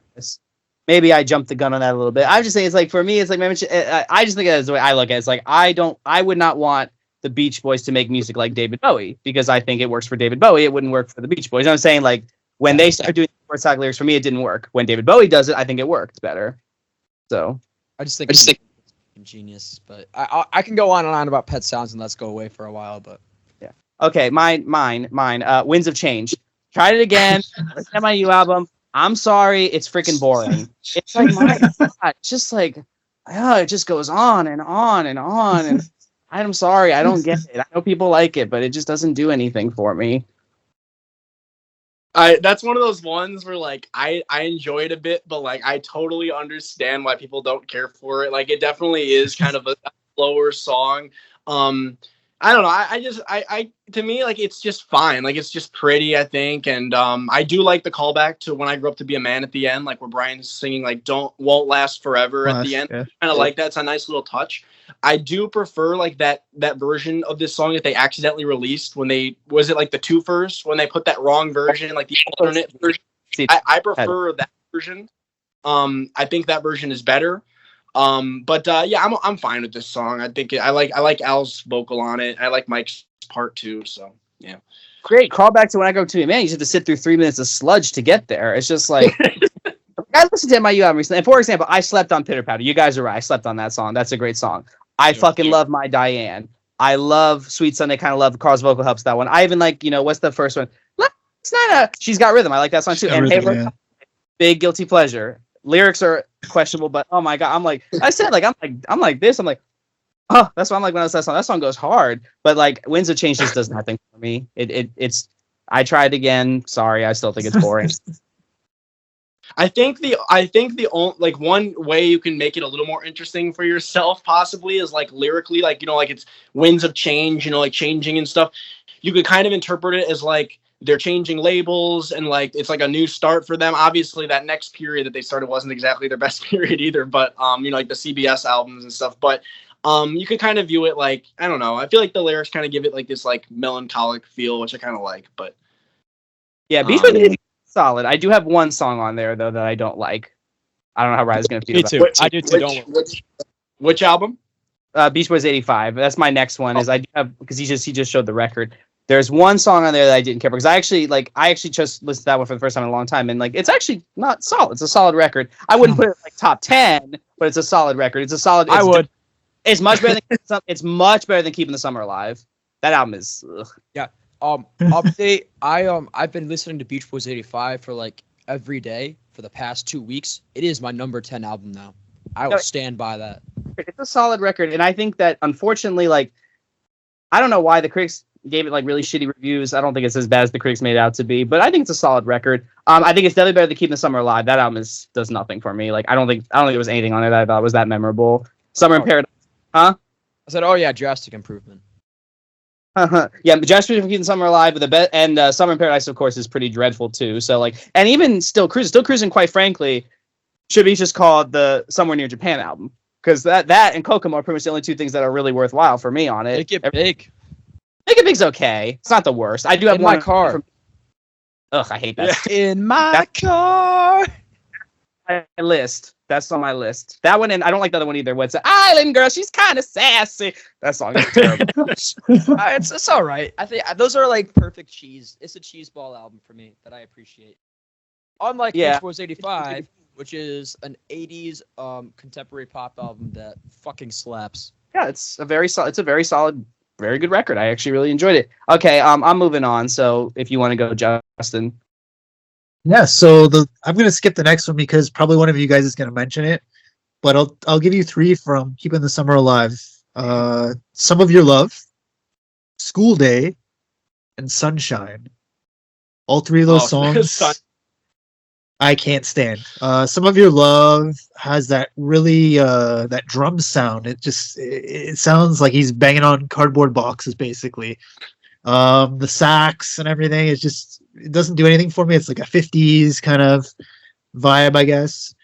And then School Day, it's a great song when Chuck Berry does it, but this specific specific version doesn't really do anything for me. And then the song Sunshine, I'm sure you guys feel the same way too, because I think we've talked about this before. It's just kind of goes nowhere. It's just kind of exercise and splicing tape, basically. So yeah. That's the way to put it. I like Some of Your Love. I found that the other day. Jake sent it to me. I was like, oh, once you come out tonight, it sounds a little bit like Might Come Back to LA. And then Jake's like, well, this is literally Might Come Back to LA or Come Back to LA. And I listened to it. And I'm like, oh shit, I've been sleeping on this one. So I love Some of Your Love. It's kind of been a gem in their catalog that I found recently. So maybe you have to see the staying power it has. Maybe I'll get tired of it pretty fast. But I like that. But the rest, yeah, they're fucking boring. I will say some of Your Love, like it's one of those songs where like it almost feels a little too catchy to me. Like it almost feels like they were there. It's almost like too forced to like make like a memorable song. Like like some of Your Love. It's just like, oh my god. And then like again, like the lyrics are kind of cringy, like the like little acrobat, and like I don't know. It's just kind of weird. It's so nasal on it too. I know, yeah, for sure. And then School Days, I don't really care for either. And since you mentioned it, this was going to be one of my last 3 songs I was going to talk about. But yeah, Sunshine is just a lazy song. Like there's just like nothing good about it. It's just like like you said, same thing over and over. Just dum be do, And then like the lyrics kind of feel half-assed, and I don't know. It's just like sunshine. Like I don't know. It's just a stupid song. And I think, yeah, like there was that radio interview that guy posted recently on the subreddit where like Bruce was talking about the album. And when he's describing that song, he's literally describing it like it was just slapped on the album. Like he's like, yeah, so like we had like this part of a song and like we just we kept looping it, and like we made this song and it sounds like as half-assed as it sounds. Like it's just like, my God. Yeah, I don't care for that song. I know it has kind of like that reggae, like tropical sound going, and I feel like that makes it even more corny than it is. So yeah, I don't care for it. You're not a big reggae fan, right, Jake? No, but like, yeah. Not, I think you mentioned you don't really care for Bob Marley, so like, yeah, I can imagine that for you it really doesn't do anything. Okay, so I have 2 songs left. I would just knock them both out so we can move on to the hot takes, but I feel like the last one I just want to like save, like I want to have like a whole rant about. So I'm gonna do the one before that. So you took Sunshine, Justin, because I was gonna mention that too. But okay, Here Comes the Night, the disco version. That's mine. That was my other one. Yeah, so this song I've mentioned before when I talked about this song like on our album ranking and stuff. Okay, I like disco music a lot, actually. Like I love the Bee Gees. I love quite a bit of I like a lot of songs by like Donna Summer. I like a lot of songs from that genre in general. This song is just uninteresting disco. It's boring. It's way too long. There's no reason it needed to be 7 minutes. I don't know what they were thinking. And it's one of those songs where like, yeah, Carl's singing on it, but like even he can't save it. And to be honest, I don't even really care that much for his vocal on it either. I feel like it feels a little too forced. I do like the Wild Honey version of this song. I actually think it's kind of like one of the tracks people sleep on that album. I think it's actually really good. But like, yeah, this version, it just feels like overproduced. It feels like they're kind of like throwing the kitchen sink at it. Like, let's just keep throwing in sound effects and noises and stuff. And it's just like, yeah, it goes nowhere. And the only part of the song that's memorable to me that I kind of like, because I re-listened to it today for like the first time in like probably over a year, was I like the little like horn solo or sax solo halfway through. Like that's the only part of it that like sticks with me. Besides that, there's nothing like redeeming about the song. So I do not care for it at all. Yeah. I'm gonna talk about it later, but that's just the worst thing about disco when it's boring. Like disco's supposed to be fun. Disco's supposed to be like you go on the dance floor and you like, you're grooving and, Saturday Night Fever, and that's just freaking boring. So yeah, I think that's like the worst thing. That's like the most criminal thing a disco song can be is boring, which it is. Yeah, it's just, yeah. I mean, the big issue with it, really, I mean, yeah, besides being boring, yeah, it's just the length. There's no reason it needs to be 7 minutes. It's the longest 7 minutes ever. Like it feels like it's 7, but it feels like 20. Like it just keeps freaking going. It's just out of the second side of the LP, right? Yeah. So yeah. All right. So I only have one song left, so I guess we'll go around one more time. If you guys have multiples, go ahead. You can share them. But what do you got? I got nothing. I got no more. I mean, there's a lot of songs I don't like, but I mean, you guys talked about a lot of them, and just the rest aren't really worth mentioning. Not less. They're less. I don't like them, and more. I just don't really care for them. Most of them are just filler. I mean, I mean, even if, like I mentioned, some filler I like because it fills the surrounding songs bring them up. Some of them I just really like, even though I know for a fact they're filler, like Driving. But it's just, for the most part, I think that's kind of a testament to some of the Beach Boys music. Besides Summer in Paradise, is even their filler songs aren't truly terrible, except for the ones we've mentioned. But yeah. All right, Matt, didn't you there was a song in '85 that you said you were going to mention? One song from '85, Male Ego. I don't like that song. To me, that song is the equivalent of this. The music equivalent of like when you watch those old cartoons and you have this like stereotypical macho guy and a lady walks by and the tongue falls out and the eyes pop up. That's what that song is. It's just like it just feels like kind of gross and creepy. And the ending, you smell nice, you look nice. I think it had Landy's fingerprints all over it. I just don't care for it. It's the only song in '85 I didn't care for, and it's not on the vinyl. I know it's only on the CD. I can see why it was only on the CD. It's not on '85. It's not on the track listing. That's just a bonus track. Well, it's on the CD. It's not on the vinyl. Yep. So it was the B side to get you back, though. It was, yeah, I know what I'm saying, but it wasn't really on the album. It was if you bought the CD. I guess so. Yeah, we were talking a little bit about that. I mentioned it briefly, like before we started recording, but Male Ego, like I actually think it's one of the more memorable songs on there. Like I think the lyrics are very cheesy. Obviously, like I can totally see why that bothers you. Like the tasty ladies, like oh my god, but. And yeah, like you said, Landy's fingerprints are all over it. And I'm pretty sure it's interesting because I know like some people criticize Mike for like the real corny lyrics, but I think even like Mike was bothered by the lyrics on this song. I think there was like an argument I read of or something where like there was like debating like even putting it on the album, which might have had to do with it and why it ended up just being a B-side and not on the vinyl release. But yeah, I like this song actually. I just kind of ignore the lyrics or I just kind of laugh at them sometimes. So I don't mind it. I think it's memorable. It's kind of fun, catchy little song. I mean, I guess. I mean, honestly, like as far as corny lyrics go, you can't really like this band and not. You can't be a Beach Boys fan and not have an appreciation for corny lyrics because my God, they had some corny lyrics. But that's kind of what makes them charming, is that the lyrics can be quite corny, you know. Yeah, and then there's also that line, "We'll be doing it in our 80s." Like, God. Actually, let me just say this, quick aside. I live in Florida. The Villages is a retirement community, and they are full of STDs. Oh. Anyway, who's next? Justin, you want to go? All right, so I have one more. Wipeout with the Fat Boys. Was not a huge fan of this, even as a kid when I first got Still Cruising, when it first came out. I've never really been a big fan of rap, so that's probably why. And it's kind of like cheesy rap, I guess you could say, too. It's not really like gangster rap or anything like that. But yeah, there was no need to do this. They were trying to appeal to the younger crowd, and they really didn't need to do that. They just needed to just be themselves, I found. But yeah, I always skip this song whenever I listen to that album. Yeah, I almost felt like it would have, if we were counting that as a full-blown Beach Boys song, I would have included it. And I have like a list of like dishonorable mentions that I wanted to just mention at the end, but that's on there. But I almost feel like it's not even a Beach Boys song. Like it's just a Fat Boys song with like that, like the Beach Boys contributed some vocals to. But obviously, like I'm Still Cruising, it's like presented as a Beach Boys song, which I think is terrible. Like I hate that they did that.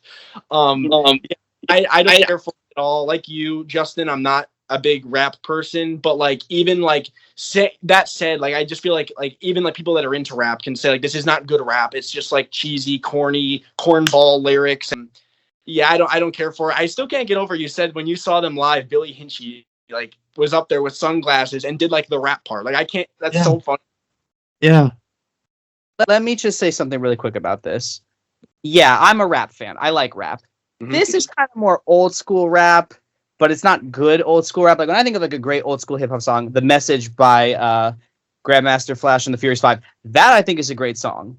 I love that song. A great song, and that's like I might even quite like it, Jake, because it's kind of like synthy in ways. It's kind of like it's a great song. It has a great message. It talks about like poverty in the inner city. This is just a novelty song, is what it is. They just took the old instrument, the that's like that's Wipeout, and they just put some cheesy rap on it. I would say the best thing that came about it is maybe that like it's kind of cool that the Beach Boys were willing to appear with a hip hop group. It showed that they were not, afraid to kind of dip their toes into newer genres. Yes, it was kind of a cash grab, but I'll give them that because some rock artists are really feel very strongly against hip hop. The other thing that's kind of funny, here's another one, number 2 in the UK. Don't even know what to say. Billy? Yes, number 2 in the UK, literally. Oh my god. I think it was an attempt, like, because Aerosmith had done Walk This Way with Run DMC at that time. I think it was like an attempt to kind of copy that and like, oh, let's see if we can get another hit with this. They wanted Run DMC for it. They did. Did they? I read that. Yes, they did. Oh, they did. damn. Yep. Yeah, Run DMC might be a little heavy for the Beach Boys, though. Well, I just think it's funny. They were aiming for like Run DMC, and instead they got the freaking Fat Boys. Like, talk about Yeah. They got NWA. That would have been funny. What would have been funny, yeah. Or what if they got like a Wu-Tang Clan? Speaking of Wu-Tang Clan, they sampled "Help Me Rhonda" on a song. It's like help me Rhonda. All right. I only have one left, and I feel like none of you guys are going to be surprised by it. This is my favorite song released under the Beach Boys name, and it is "Forever" from Summer in Paradise with John Stamos. I fucking despise everything about this song. I hate it. I feel like I made it very clear on the album episode, so I don't really know how much more I can say. But I said it before. This is one of Dennis's greatest songs. In my opinion, it is Dennis's greatest song. I think it's a beautiful song. One of my favorite songs, period. Not just by the Beach Boys, but by anybody. I just think it's a beautiful song. The wedding ballad that never was, like you said, Matt. And John Stamos just takes a gigantic dump all over it and just makes it fucking awful. I hate the production on this song. Honestly, that's the more offensive part. I don't like his vocal on it. I hate the way like he sings certain parts. Like I hate the way he says like, I asked the sky just what we have to, I hate that. But it's the production that fucking like pisses me off. Like they turned it into like a glam metal ballad with like a big ass guitar solo, and it's just obnoxious. Literally like offensive to like Dennis's legacy. I feel like I hate that the Beach Boys even allowed this to happen. It didn't need to happen. It didn't need to be on the album. I get that it was featured in that episode of Full House with like Jesse and the Rippers and whatever. But the fact that it was included on Summer in Paradise, an official Beach Boys album, it really disgusts me. The only like okay part of this song that I can tolerate is when John shuts up and it's just Carl. You just hear Carl like every word I said. Like that part is fine, but it's like 5. Yeah. And as soon as that ends, then it goes into another fucking like blaring guitar solo. And yeah, I despise this song. Like just hearing it just makes my blood pressure rise. I just fucking hate it. I will say this, and I'm gonna say this quick. I don't think it's a great cover. I don't think it's as bad as you made out to be. It's certainly not the worst song on Surf in Paradise for me. I think Summer of Love is worse because what the actual hell was that? My God, and even the Baywatch is worse because my God, there's Mike being a creep again. I will say that I don't know if you've ever heard it. You probably won't care for it much, Jake, but there's a version on Full House that John Stamos sang with just the piano, like in like the church when he's gonna get married. That version is not that bad. That's very understated. It's much better. But yeah, he turned it into, like you said, like a glam Bryan Adams. Don't know what he's trying to do with the song. It doesn't fit. I agree. I don't think the production's great. The whole production on that album in general is awful. Like it's just badly produced. That's probably the biggest offense of that album. It's just horribly produced and dated. Like it sounds dated. I bet you it sounded dated probably when it came out. It sounds even worse now. It did. But I think what's even worse is the video from Full House is even worse. I don't know if you've ever actually sat through that video, but it's pretty bad. Oh yeah. It's like there's like a baby at one point and stuff, There's right? like It's like a really cheap. And then the baby's foot is bad. I know there's a blog about a guy that like basically like just tore Full House to shreds, and the blog post about that video was amazing. You're gonna have to send that because I want to read that. I have to you. I'll send you the one too where he talks about where the Beach Boys first showed up too, like when they showed up like vegetarian pizza. Damn, man, Yeah, I I love thought Full House. What was that? I said I love Full House, but yeah. I've said that a couple of times. I think if they really wanted John Stamos to do it, just give him the piano. He could do it. He could do that just fine. I was gonna say I feel like I've heard the piano version once that John like did on the show or whatever, but I'll give it another listen. I feel like I heard it once. I probably would like it more, but I still probably won't like it at all. But I mean, I know what kind of pisses me off most, besides everything you guys have said, is they kind of used it as like a tribute to Dennis, and like you're shitting on his grave. Yeah. And I know one of you guys, I think it was you, Matt, like you said, like you appreciated, like, I forget if you said it was the show, like, getting the Beach Boys more recognition, or it was them, like, getting Dennis's song more recognition. But personally, I feel like the problem with that is, like, I feel like a lot of people only know this version of the song, like this John Stamos version, and not the original. Because, like, I've seen people, like, in the comment section on, like, that the Summer in Paradise version, someone was like, yeah, this is the better version. Or, like, I saw somebody on the Sunflower comment section being like, yeah, John Stamos did it better. Like, give me a fucking break. Like, Jesus Christ. I think they were trolling. I will say this. I mean, like, at least because, okay, like, here's my issue. That stupid freaking, what the hell is that movie called? Summer Dreams, right? The one from '90 with Bruce Greenwood. It's like they have Dennis singing a fucking original song they wrote for the stupid thing. Why couldn't they have picked anything out of his catalog? Forever, Lady, Barbara, I don't care what it is. Something that he could have played on the piano that scene. They wrote a stupid fucking original song for it. Like, at least John Stamos. It's money. Exactly. Like, at least John Stamos had the decency to pick an old chestnut, dusted it off, and gave it a bigger audience. Yes, maybe it had the unintentional side effect of this is the better known version, but at least you're giving it some recognition. And you know, that's what I'm saying. Like, it's just like that's just like what they did for that stupid movie. Like, they wrote a stupid, corny song for it instead of literally choosing any other freaking Dennis song they could have chosen, and they were spoiled for choice. I agree. I feel like John Stamos is, I mean, like, love him or hate him, he's a fan of the band, and he's also is a big fan of Dennis Wilson. So I don't think he was trying to do, like, anything, like, shitty. It's just kind of what happened. And, yeah.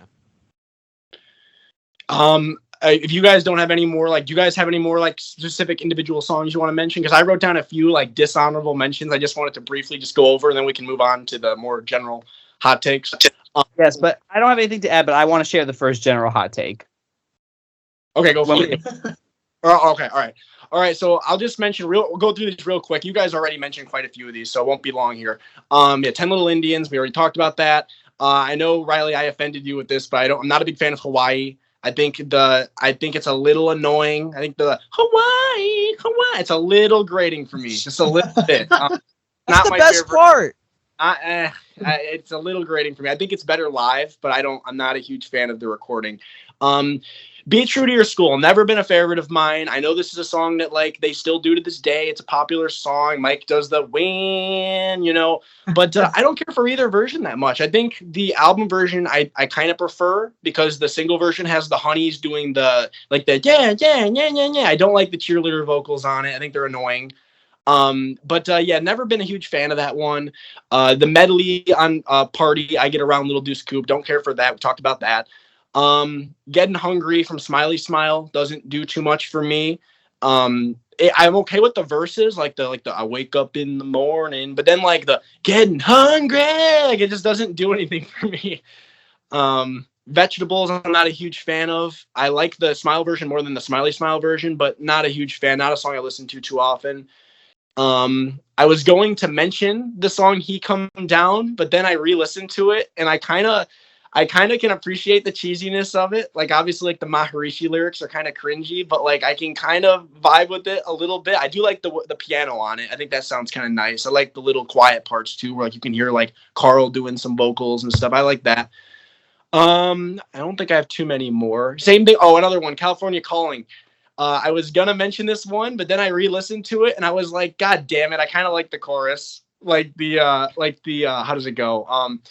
There's some beautiful women gonna find me. Well, yeah. Kind of catchy though, you know. So I feel like I can't say it, but it is a very cheesy song. And then lastly, just to knock out a couple more Summer in Paradise songs, Surfin' is awful. I hate the version of Surfin'. Remake, yeah. With the freaking, I feel like, wouldn't you agree, Justin? Since I know you're more, like, musically knowledgeable with, like, production and stuff, like, that's one of the worst sounding songs on that album. Well, it has that really annoying drum sound. I think I've talked about it before. Like, the drum machine that they used, whatever they used on it, just is really sterile. And yeah, the guitar, there's a little bit of delay on the guitar, from what I can remember. Yeah, it's just, yeah, it's not a great remake. They were trying to go, like, early '90s with it, I guess. Yeah, but like you said, it sounded dated at the time, right? It did sounded dated at the time. That drum machine sounded really dated. And then just a couple more I wrote from Summer in Paradise, Walking in the Sand.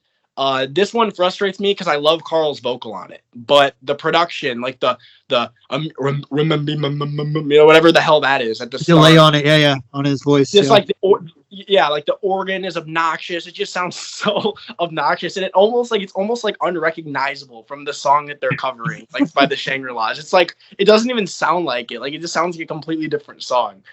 And then from I know Justin, I feel like you're going to talk about this album a bit. From That's Why God Made the Radio. Beaches in Mind does nothing for me. This is just a really generic, bland song. It's just boring. I just think it doesn't go anywhere. I don't like when I'm not a big fan of when they do like the cheesy like self-references. And Mike does one of those in this where he's like, and everybody have fun or something. It's just really cheesy. I don't like it. And then real quick, 3 quick shout outs. Loop De Loop does nothing for me. I don't get it. I don't get why people like, some people really seem to like that one Sailplane song. Does nothing for me. Child of Winter is awful and it deserved to bomb. I know like people say, oh, if it was released in time for the holiday season, it would have did better. No, it wouldn't. It's fucking weird. It's stupid. It's weird in a bad way. It feels like they wrote a Christmas song in 5 minutes. And lastly, I don't know if you guys even know this one, Justin. I'm sure you do. Al rewrote Lady Linda as Lady Liberty. Liberty, yeah. Fucking atrocious. Like it is awful. Like it literally sounds like they said, okay, Al, rewrite Lady Linda with like patriotic lyrics. You have 5 minutes. Go. And that's what he came up with. It is ass. Like it is. I like Lady Linda a lot. Like it's one of my favorite songs. This version is fucking awful. Oh yeah. The alliteration of the words doesn't even match the rhythm of the song. Yes, I know. That's the thing. That's why I said it feels like it was thrown together in 5 minutes. Like it literally does not fit. It sounds like somebody like doing like karaoke over it. Like it just doesn't work. I guess that's it then. That's pretty much all the ones I wanted to shout out there. So I guess if we want to move on to some more general hot takes, if you guys want to kick things off, I'll go first. All right. I actually don't think Mike was wrong to sue for songwriting credits. I think he was well within his right to do that because Murray and I don't think Brian was maliciously trying to screw him out of credit or anything. I think it was just Brian didn't give a shit about paperwork. He let Murray do it. He let somebody else do it, and Mike didn't get credit. I will say this. Wouldn't It Be Nice was ridiculous because that was 2 lines at the end of the song. Sleep tight, my baby. Good night, my baby. That is not writing a song. Even Tony Asher was shocked he got a credit for that. Now, I know nowadays you sneeze on a song, you get a songwriting credit. Because, I mean, you look at some of these songs and there's like 75 people credited on it. But come on. I mean, writing 2 lines at the end of the song, to me, that was the only one I think was absurd. Him getting credit for Wouldn't It Be Nice. But I don't think Mike was wrong to sue. I actually think he was well within his right to sue for songwriting credit. I don't know if that's a hot take. Some people think, oh, he's this evil asshole person that sues for everything. And sometimes he is a bit overly litigious. But this was one case I think he was well within his right to do that. Yeah, I agree. I like you said, I think there's some examples where like they are kind of stretching it a little bit. Like how much did you really contribute? But like, yeah, you're right. And again, like you said, I don't think Brian was doing anything malicious there. Again, like you said, I don't think he really cared about like paperwork. I mean, this is the same guy that was leaving like $100,000 checks like laying around his house, like when they were writing like Pet Sounds and stuff. So like the guy isn't like necessarily worrying about like those kinds of things. So I don't do anything bad and I think Brian might be on the spectrum. Because I'm on the spectrum. I think I am. So I think everybody is a little bit. Yeah. All right. Who wants to go next? Justin, you want to go or? Sure. I think we already mentioned this in the group chat about how I feel after Carl died with the band. That any sort of new music, it's really not the Beach Boys anymore for me because he was such a big part of the band. Especially his vocals. Even Summer in Paradise, like there's very little Carl in that album, and it's almost breaks it for me. Like that's actually the Beach Boys, because there's so little Carl. Like there's no lead vocals from Carl at all, other than that little bit on Lahaina Aloha. But yeah, I've never even listened to That's Why God Made the Radio because of that. And same thing with like Dennis being gone too. Like the two of them were such a huge part of the band. Dennis less so in the recording, especially as they got through the 80s, but he was such an important part to the live band and his personality. I feel after Carl died that they just didn't have anything musically left to say anymore. Like it's just basically a Brian Wilson solo project with Mike Love and Al Jardine. That's my opinion. Yeah, I can agree with that. Like you said with like Summer in Paradise, like the moments, my favorite moments on that album are the parts where Carl is singing. Like Lahaina Aloha. Like I love the chorus on that. Like I love his voice on it. It sounds so good. I love his vocal on Under the Boardwalk, like that brief part where he comes in on the chorus. You know, he just But it's sounds just it's snippets. It's not a whole song. Like whereas in '85 he had like whole Right. songs. Yeah, he was singing. funny because I never really thought about that. You're right. Like he doesn't actually appear on like an entire song really on there. But yeah, like I feel like he was kind of like Carl was like the heart and soul of the band. I feel like, especially like the touring act, you know. And I feel like since he passed, like things just aren't the same. You know, like you said, like kind of it's just Brian does his own thing, and then you got the Mike and Bruce show going. So and then obviously Alice touring too. But yeah, in terms of, like I kind of view it like the real genuine like Beach Boys band like ended after Carl died, and now it's just kind of like a touring act. I don't hate the Mike and Bruce show. I went to their show a couple years ago and I had a great time, and I do recommend, like Beach Boys fans, I would recommend going, because again, these guys are getting up there in age. You don't know how many more opportunities you're gonna have to see them, you know. Yeah, I mean, Carl definitely, when he passed, I feel like the band was never the same after that. So yeah, I agree. And also, I kind of respect that they didn't dig out old vocals and try to use it. They did it like on the last Monkeys album, and it's like, I mean, like, yeah, kind of. It's kind of weird, you know? So it's like, I will say it was cool hearing when Al did that. He did a couple of songs on his solo album where like it was a song they had worked on with Carl, you know, like back in the day. It's really cool, like hearing Carl again on that, you know. It's like, oh, there's Carl, you know. It's like for a brief moment he's back, and it's like very cool. I like that a lot. I just can't wait till they release the whole Paley stuff. Like officially, I got Soul Surfing Soul Searching. That's a good song, man. And it's like I can't believe Carl hated that. Like that, I love that song. I like it too. It's great. I got a couple of hot takes. I don't know which one I should do first, but I'll get my easy one out of the way since I have the notes pulled up. Beach Boys '85 is fucking incredible. So I feel like you kind of heard me say this before. I feel like a lot of people think that this is a bad album just because they're told to think it's a bad album. Like, oh, you see it on the list, like, oh, it's like number 26 or something. It's not really worth it. Like, Get You Back's pretty good. Nothing else is worth your time. And I kind of think that's just kind of a BS take. I think a lot of people also see this as like them just reverting to an oldies act, which is just not at all true. If you listen to California Calling, and I guess Get You Back kind of fits in there as well.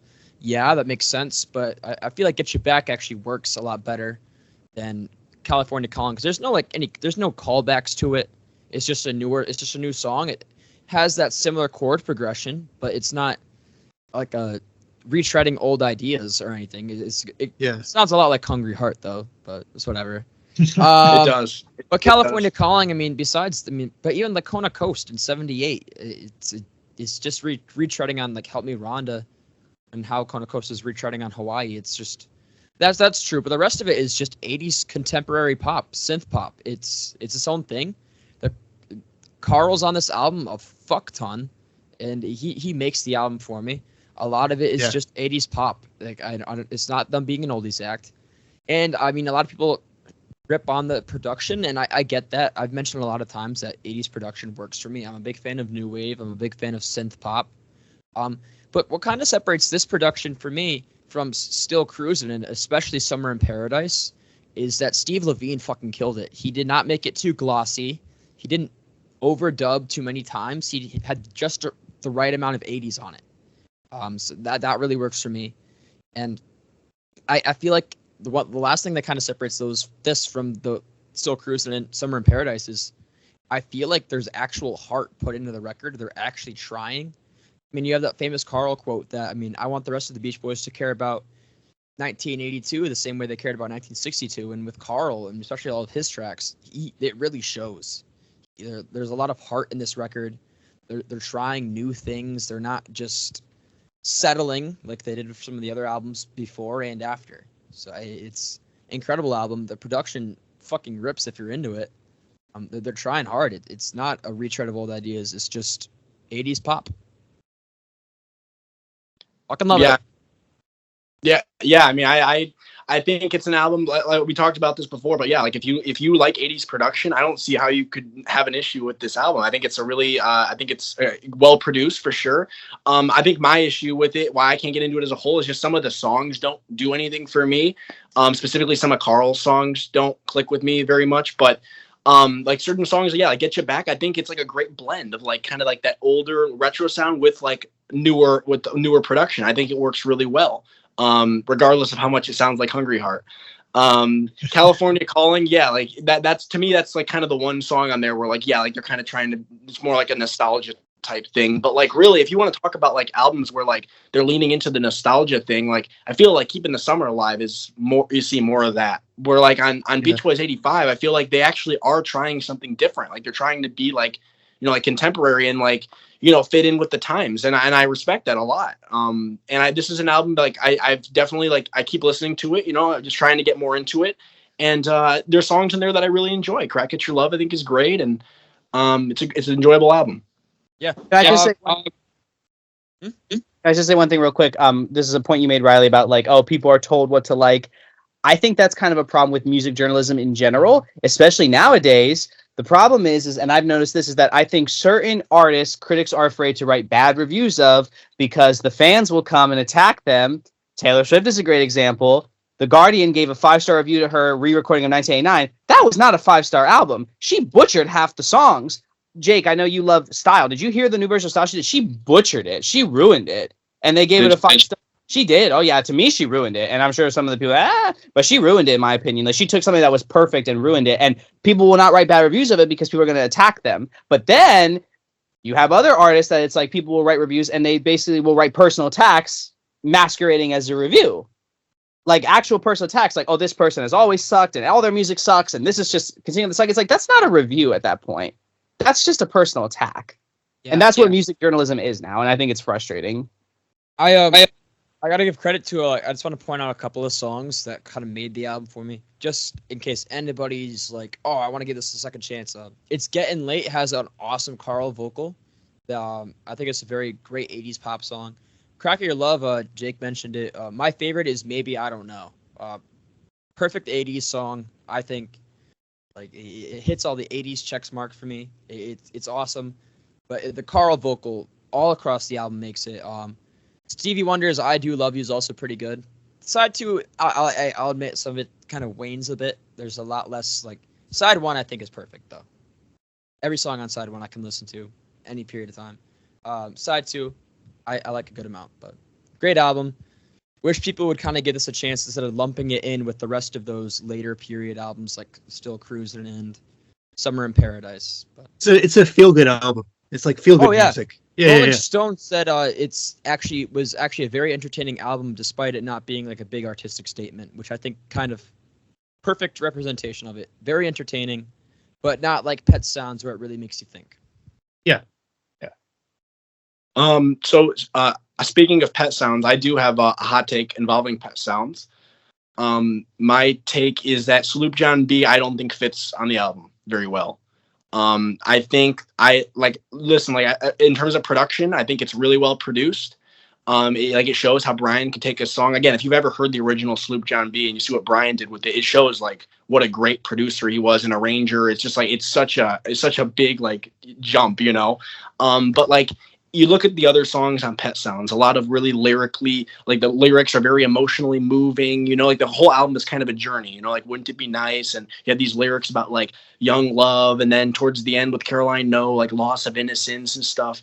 And like Sloop John B just kind of feels like, I think I said this on one of the other episodes, like, and here's Sloop John B, you know, like, and here's like a single like we put on the album. And it just kind of, I've seen some people make arguments that like it does fit, like they're like, oh, but the lyrics, like he's going on a journey or something. I don't really buy that. I don't think it fits, but that's just my opinion. I do like the song. It's not, I don't think it fits well with the others. What do you guys think of that? I don't have an issue with it being on the album, but as far as does it feel kind of tacked on? Yeah, I could see that. Was it actually tacked on? That's a big debate. Some people say it was always planned to be on Pet Sounds. I'm not an expert on that, but do you know? I have no idea. For me, it would be better off as a single. I think they should have released it as a single and just put on another Brian Wilson, Tony Asher composition that would have fit in with the rest of the album. That would have been great to hear. Just to hear something else. I will share. I'll share one more too, just because I wrote down quite a few. So I want to knock this one out real quick, just because I already kind of mentioned it a little bit, so we don't have to talk about it too much. I do like The Nearest Faraway Place a lot, and it's like it's kind of on par with Let's Go Away for a While for me. That's just for me though. I understand that if we're talking from like an objective standpoint, then yeah, sure, Let's Go Away for a While is probably the better song. But like I just think like it's a really pretty instrumental, and I love the outro. I love that little ending part. Like what instrument is that? It's like the little piano at the end. Yeah, like the twinkly. I really like that a lot. I love the way that sounds. Oh, well, the main instrument in it is the Rhodes piano. Rhodes. I love the Rhodes. Yeah. Yes, I love the sound of that thing. It sounds so good. There's other songs with that piano. I really love the sound too. Right. Yeah. Rhodes, mainly in the 70s. Yeah. Yes. Yeah. Doesn't Dancing in the Moonlight have that too?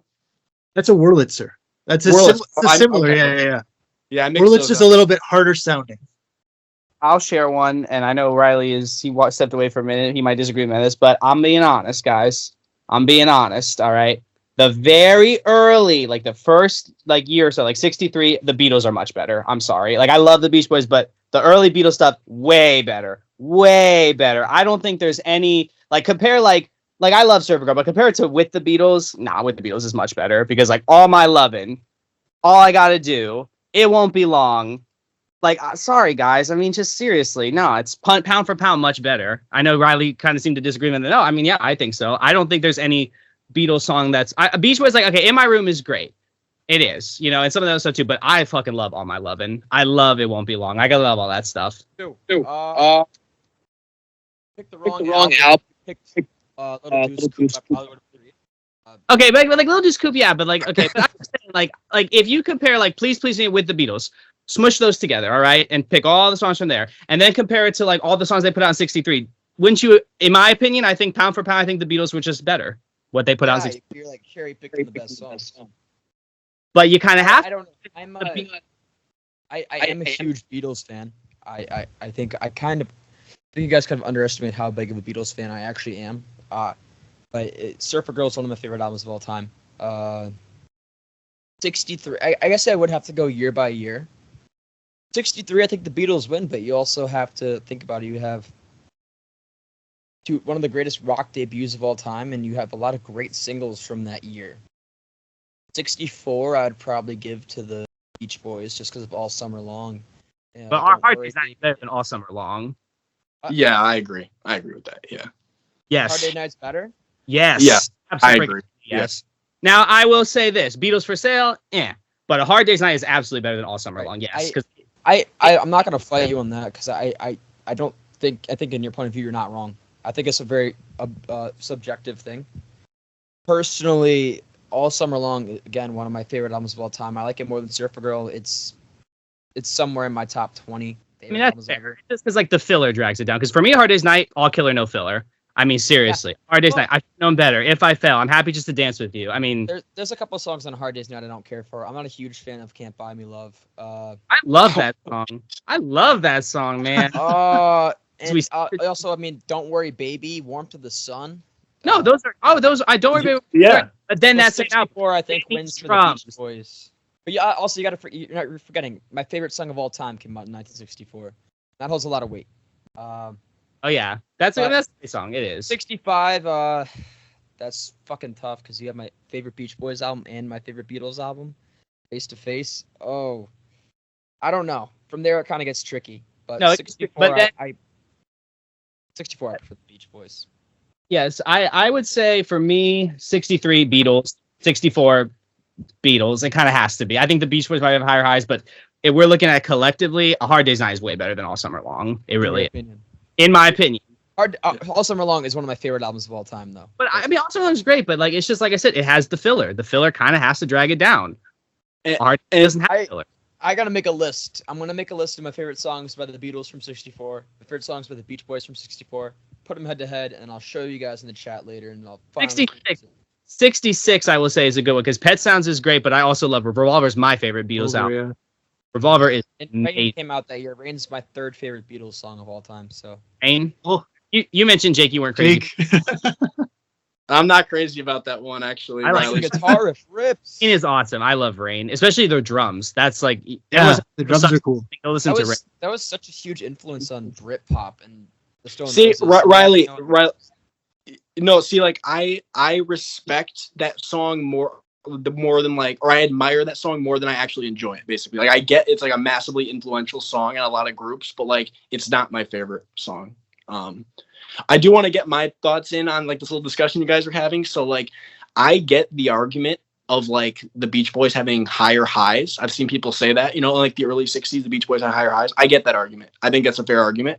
I don't know if I necessarily agree. I think they both had pretty equal highs, but in terms of albums, I don't even think it's a contest. I personally think the Beatles' early albums are, for the most part, much stronger.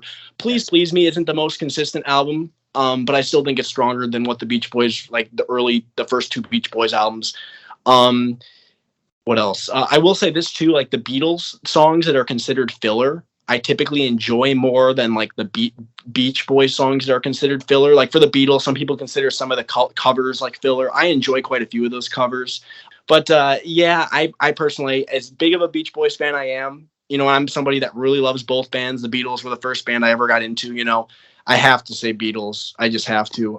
And again, but again, like Reilly, it's totally like it's totally your opinion, you know. Like I totally get All Summer Long. I enjoy that album a lot too. But as Matt said, I just feel like the filler kind of brings it down just a little for me. But and then if you get later on, like for example, I think Sunflower is much better than Let It Be. Let It Be is very. I agree with that. I agree with that. Like Let It Be is kind of a mess. Yeah, Let It Be is very 50-50 for me. It's very 50-50, yeah. Yeah. That's Carl and the Passions for me. What did you say, Riley? I like Let It Be better than like I don't know. No. But the highs on Let It Be are fucking incredible across They the are. universe. But then you have like The Long and Winding Road, which Phil Spector ruined. Yeah, but I don't give a shit about the Long Winding Road. I've never liked that. I like that song. He just ruined it. I don't like that. One of my least favorites. Here's a fun debate related to Let It Be. Best use of J Guru Dev, Across the Universe or All This Is That? Yeah, Across the Universe. Yeah, you know what? And I like, as much as I love All This Is That, Across the Universe is like a top 5 Beatles song for me. So I have to say Across the Universe. But I do love as you guys know. Beatles. Let's move on from the Beatles. Oh shit, my bad. All right, can I talk about my thing? Because I mean, we're kind of getting off topic here. We're just talking about the Beatles now. Can I get to my hot take, Jake, that you wanted me to mention?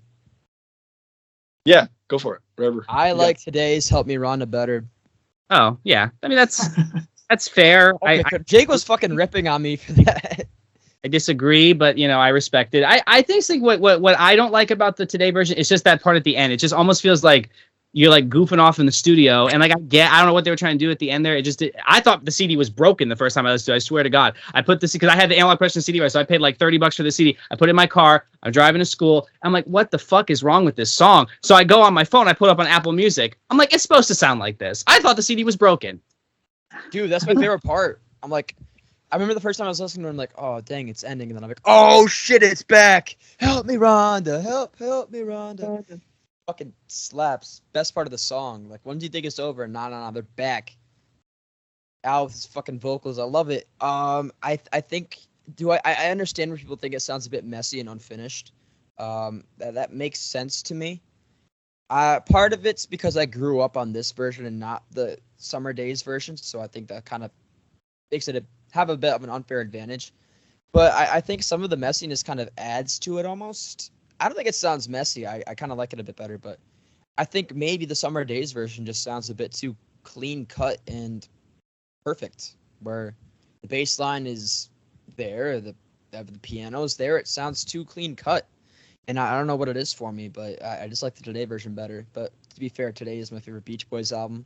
Great album. Third favorite album of all time. So yeah, it's a great album. I mean, like I said, I think it fits fine on the concept of the album. But like, if you're asking me like head for head, like if I'm making the CD or whatever compilation, and you're asking which one to put on playlist, I'm putting the #1 hit version over that.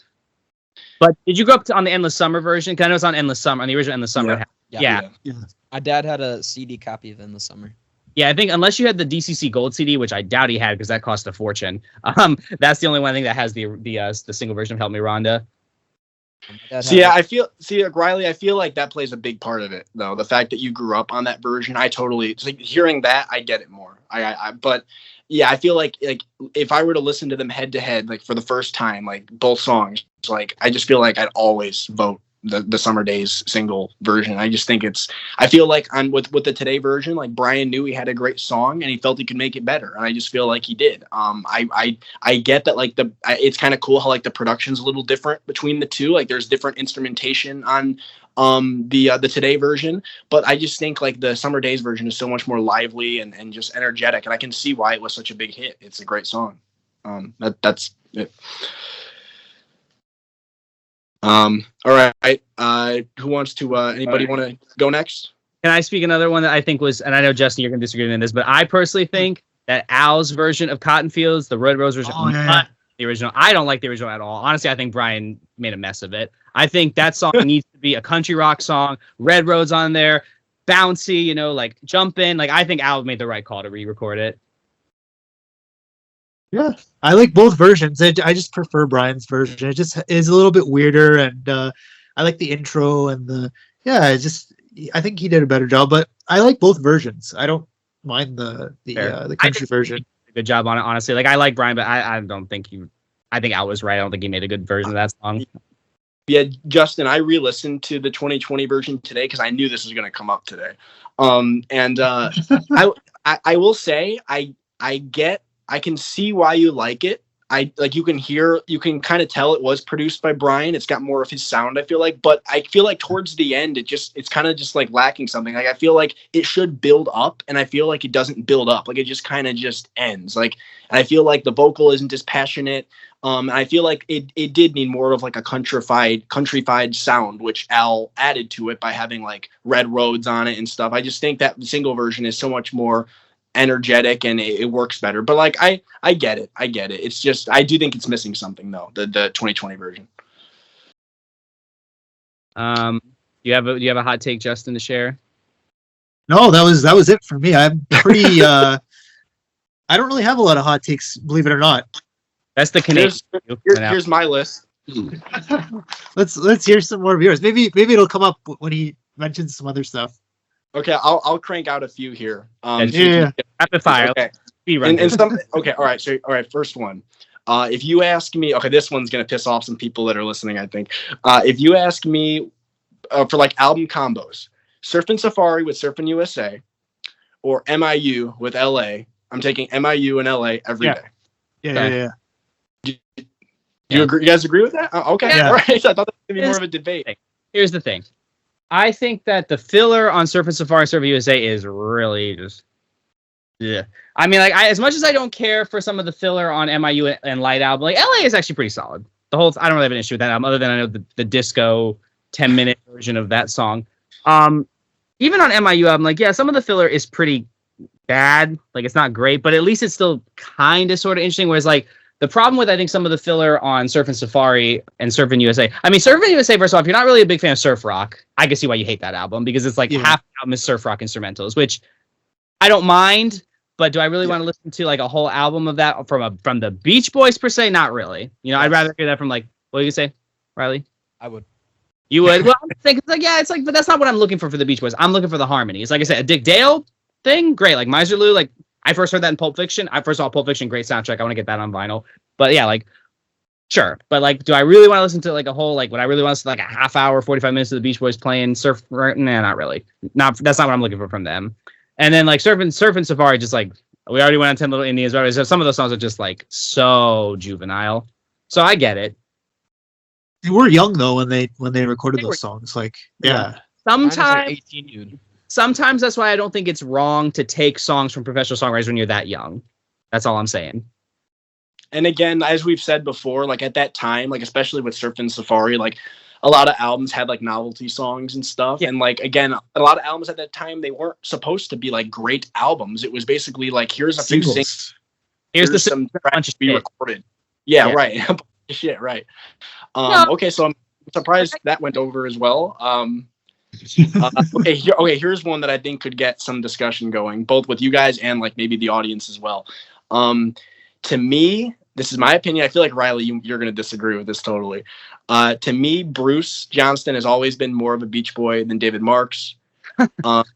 I I view Bruce as contributing way more than David Marks ever did. David Marks was in the band for those early few albums, which, you know, that's cool and all. I know he was a great guitarist and contributed quite a bit to those albums.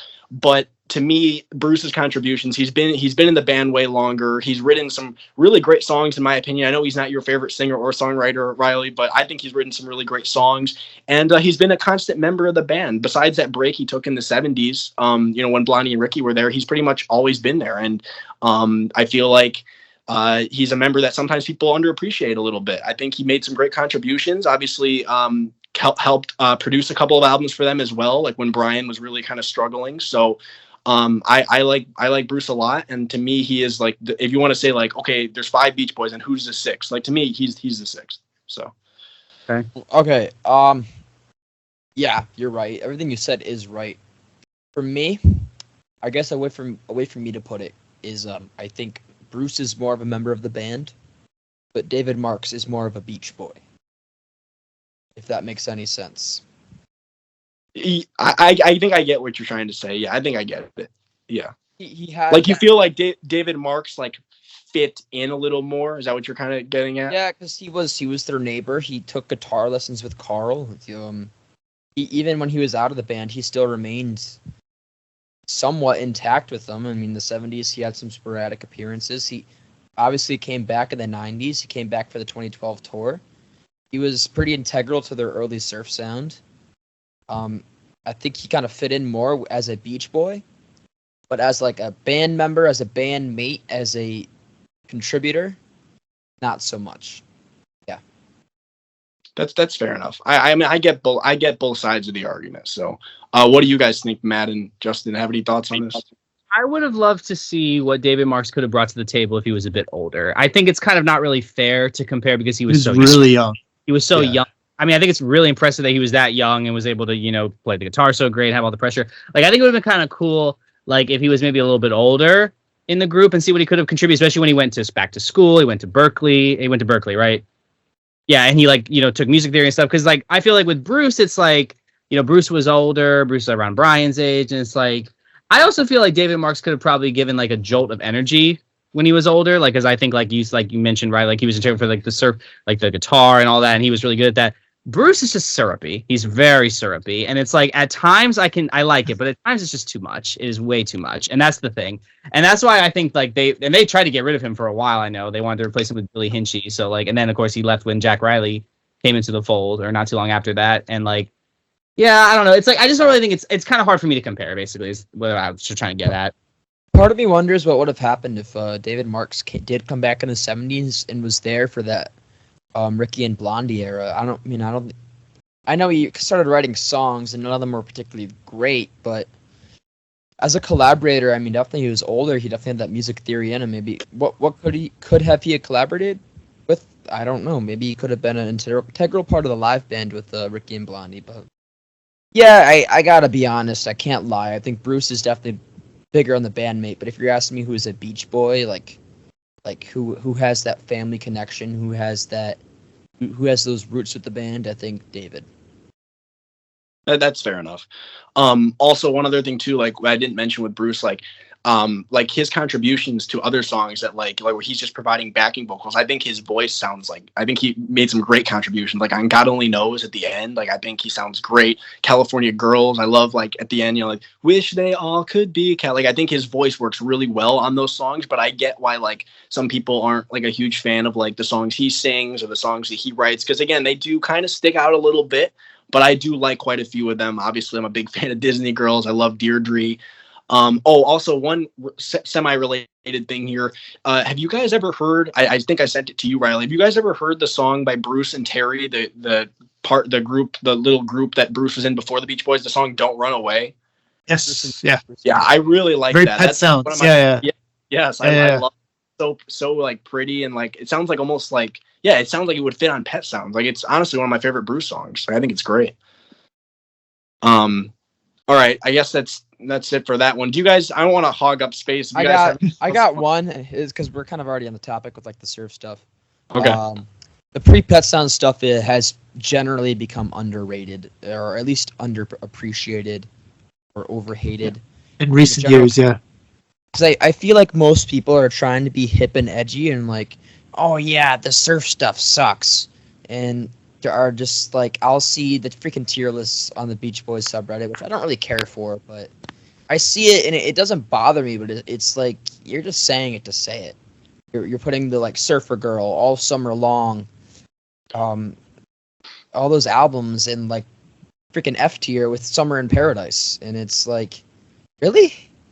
I if you're putting Surfin' Safari and Surfin' USA down there, and even Little Deuce Coupe and Shutdown, yeah, those albums aren't consistently great. But to say that they're the same tier as Summer in Paradise and Still Cruising on MIU is really unfair. I mean, I'm a big fan of Surfin' USA. I love that surf stuff. I love when they do the surf instrumentals. Stoked is fucking sick. Stoked. I like those albums. But if you're gonna take even just All Summer Long, I've even seen people rank Today low, which is just bullshit. Today isn't even a surf album. Today is not even a car album. Today is a 60s pop album. But to rank some of those early gems, those three albums in particular, Today, Surfer Girl, and All Summer Long, to rank those so low, or to just underappreciate that era, not even the albums anymore, just the era, is unfair. The ballads of that era, I think, are maybe even better than some of the ones around Pet Sounds and later on. I mean, Don't Worry Baby, Please Let Me Wonder, The Warmth of the Sun, Surfer Girl, Your Summer Dream, In My Room, all incredible. I mean, I feel like most people are kind of like those, but then I see people kind of like diss a lot of those higher tempo songs, like I Get Around, Fun, Fun, Fun, Wendy. Like a lot of those high tempo songs are quickly labeled surf or quickly labeled as like car songs. It's just unfair to group all of those early material songs and albums with as bad just because they were before Pet Sounds. No, I agree. I just think the tough thing is, and I will say this is someone that has been asked on other subs to recommend the Beach Boys. The early stuff on, like I said, the highs on those albums are great, but some of the lows can be kind of hard to listen to. Let's be honest. And I can struggle at times to recommend some of those early albums to people that are trying to first get into the group. Yeah. The way I usually recommend it is start with Endless Summer, because I think that does a great job of finding some of the best. And then I say, my opinion is the best of the early stuff. And what I define as early as pre-Today. I don't say pre-Pet Sounds. Pre-Today is All Summer Long and Surfer Girl. I recommend listening to those. I would never tell someone start at Surfin' Safari. It's just, I think you can really turn somebody. I know. I was kind of saying the era in general, not so much the albums. I kind of got sidetracked with the freaking tier lists. I think the era in general has been like put down as like, I've seen some people say it's their worst or like second worst. How can you say that when Summer in Paradise exists? Well, yeah, but I mean, like, you go on the subreddit and a lot of people are like bashing and they're like, oh no, the real Beach Boys is Sunflower, Pet Sounds, and Surf. Well, I think that's the Rate Your Music type people that are coming in and like, because Rate Your Music likes all that stuff. Yeah. I mean, I guess I guess I'm somebody who does like the early material, and I like pretty much every era of the band, to be fair. But as somebody who does like that 70s material or 60s material just as much as the 70s material, it's like, like, I don't know. I feel like people amongst Beach Boys fans are told that the 60s, early 60s stuff isn't good. That's just.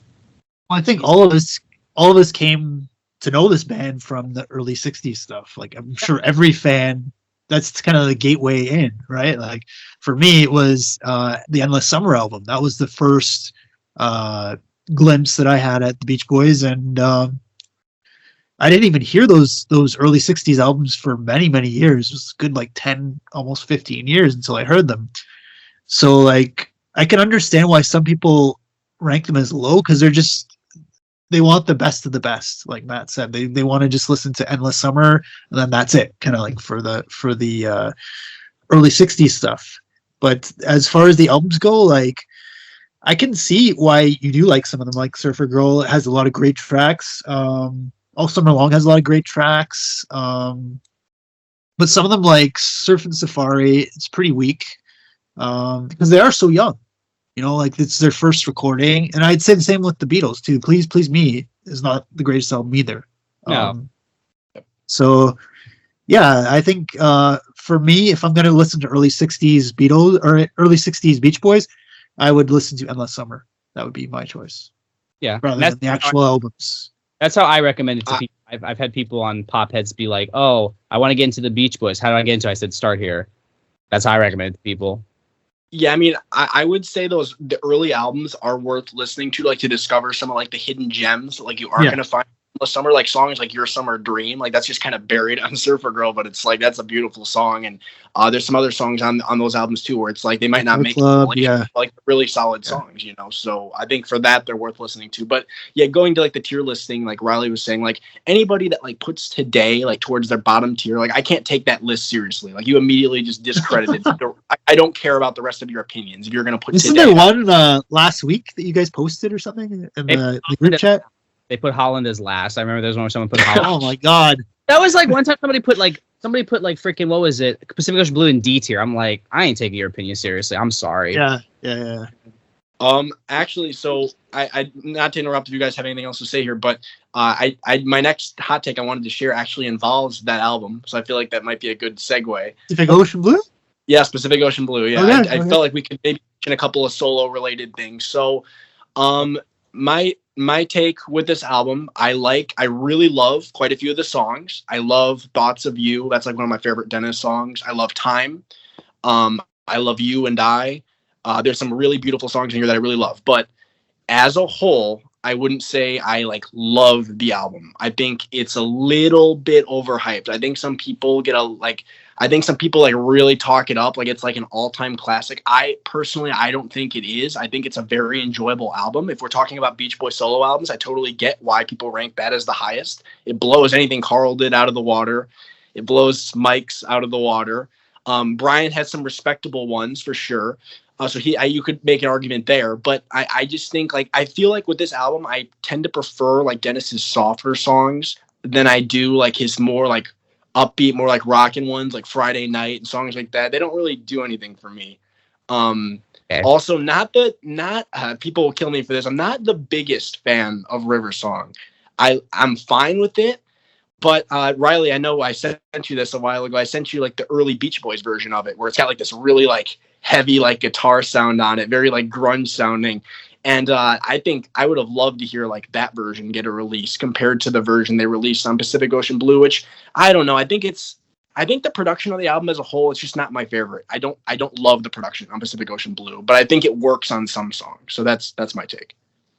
Okay. That's fair. I really love Pacific Ocean Blue, but I think that's fair. But at least you wouldn't put it in D tier, I hope. No, of course not. Yeah, no. It would be at least. It's just like, to me, that's like, you're like disregarding the whole album then. I mean, come on. I mean, it's like, and the only reason why, like, I think like it kind of has to be one of the better Beach Boys solo albums, because honestly, some of their solo albums are not that great. And that one actually is pretty damn good, I think. Pretty good, yeah. Yeah. I saw one time somebody on The Guardian wrote a thing one time and they said like at his best, Dennis sounded like Kurt Cobain produced by Phil Spector, which I think is very apt description. I really like Brian Wilson's first solo album. I know it's like a lot of like, I know it's around the like peak Landy era, but I still really enjoy it. Yeah, I think Brian and Dennis for me like probably were the best as far as. I will admit though, I too, yeah. need to deep dive more into solo stuff because I haven't listened to a lot of it, but I feel like Carl's. Bless him, but those are boring. Those are on. Someone surprised me a couple weeks ago. Listen to First Love. That's Mike Love. Okay, it can't be any worse than Looking Back with Love, right? Dude, it's okay. Good. What? It's actually good. It's actually good. What were you gonna say? Were you gonna say something, Jake? No, I was gonna say I do have a hot take related to Looking Back with Love as well. So I feel like now is the time to share that. Then Carl's solo albums. It involves that album and Carl's solo album. So my take is that there are several songs on Looking Back with Love that I genuinely enjoy. Like I really like. I think it's okay. It's cheesy as hell, but I like the title track. I think it's fun.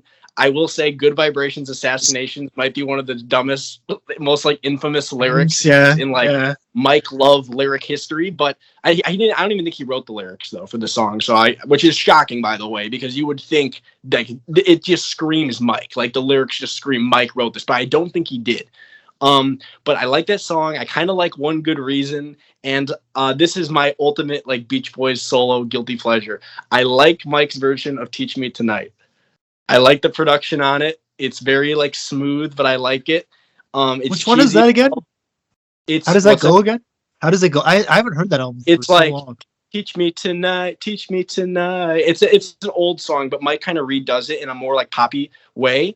But like I actually like really like the sound of it, so I enjoy it. But I never hear anybody say anything about that song, so I assume it's not a liked song. I have it. I just checked Spotify. I have that song in my library. Yeah, I sent it to you a while ago, Reilly. I think you said you kind of liked it too. So I like Looking Back with Love. I like the melody of it. I don't like the lyrics. But if I like zone out, like if I'm like driving or something and I have it on, I'll like it. It's a good melody. The production's actually not that bad. It's just Mike. Oh, and then to relate to I mentioned Carl's solo albums. Looking Back with Love, to me, I know it's cheesy as hell, but it's no worse than Carl's solo albums. Carl's solo albums are so dull. At least Mike's has some moments that are memorable. With Carl's solo albums, I can think of maybe 2 or 3 songs total between like the 20 songs that like I can even somewhat remember. And those songs are Heaven, which is I think easily his best, like, by far. What You Do to Me is kind of fun. I can vibe with that. I do like some recordings them doing that one live. I kind of like that. What You Do to Me. And there's one other one, Hurry Love is kind of nice. It's got a nice little like Harrison. It's got like a nice little like slide guitar part on it, but it goes on a little too long, which I think is an issue with some of Carl's other songs. Like they're just kind of, they don't go anywhere and they're just not memorable. Like you hear them, they're not offensive, but like you hear them and they just go in one ear out. Pass you by. Yeah. Yep. Don't pass me by. Don't make me cry. Yeah. Hey, no Beatles. We're staying off the Beatles.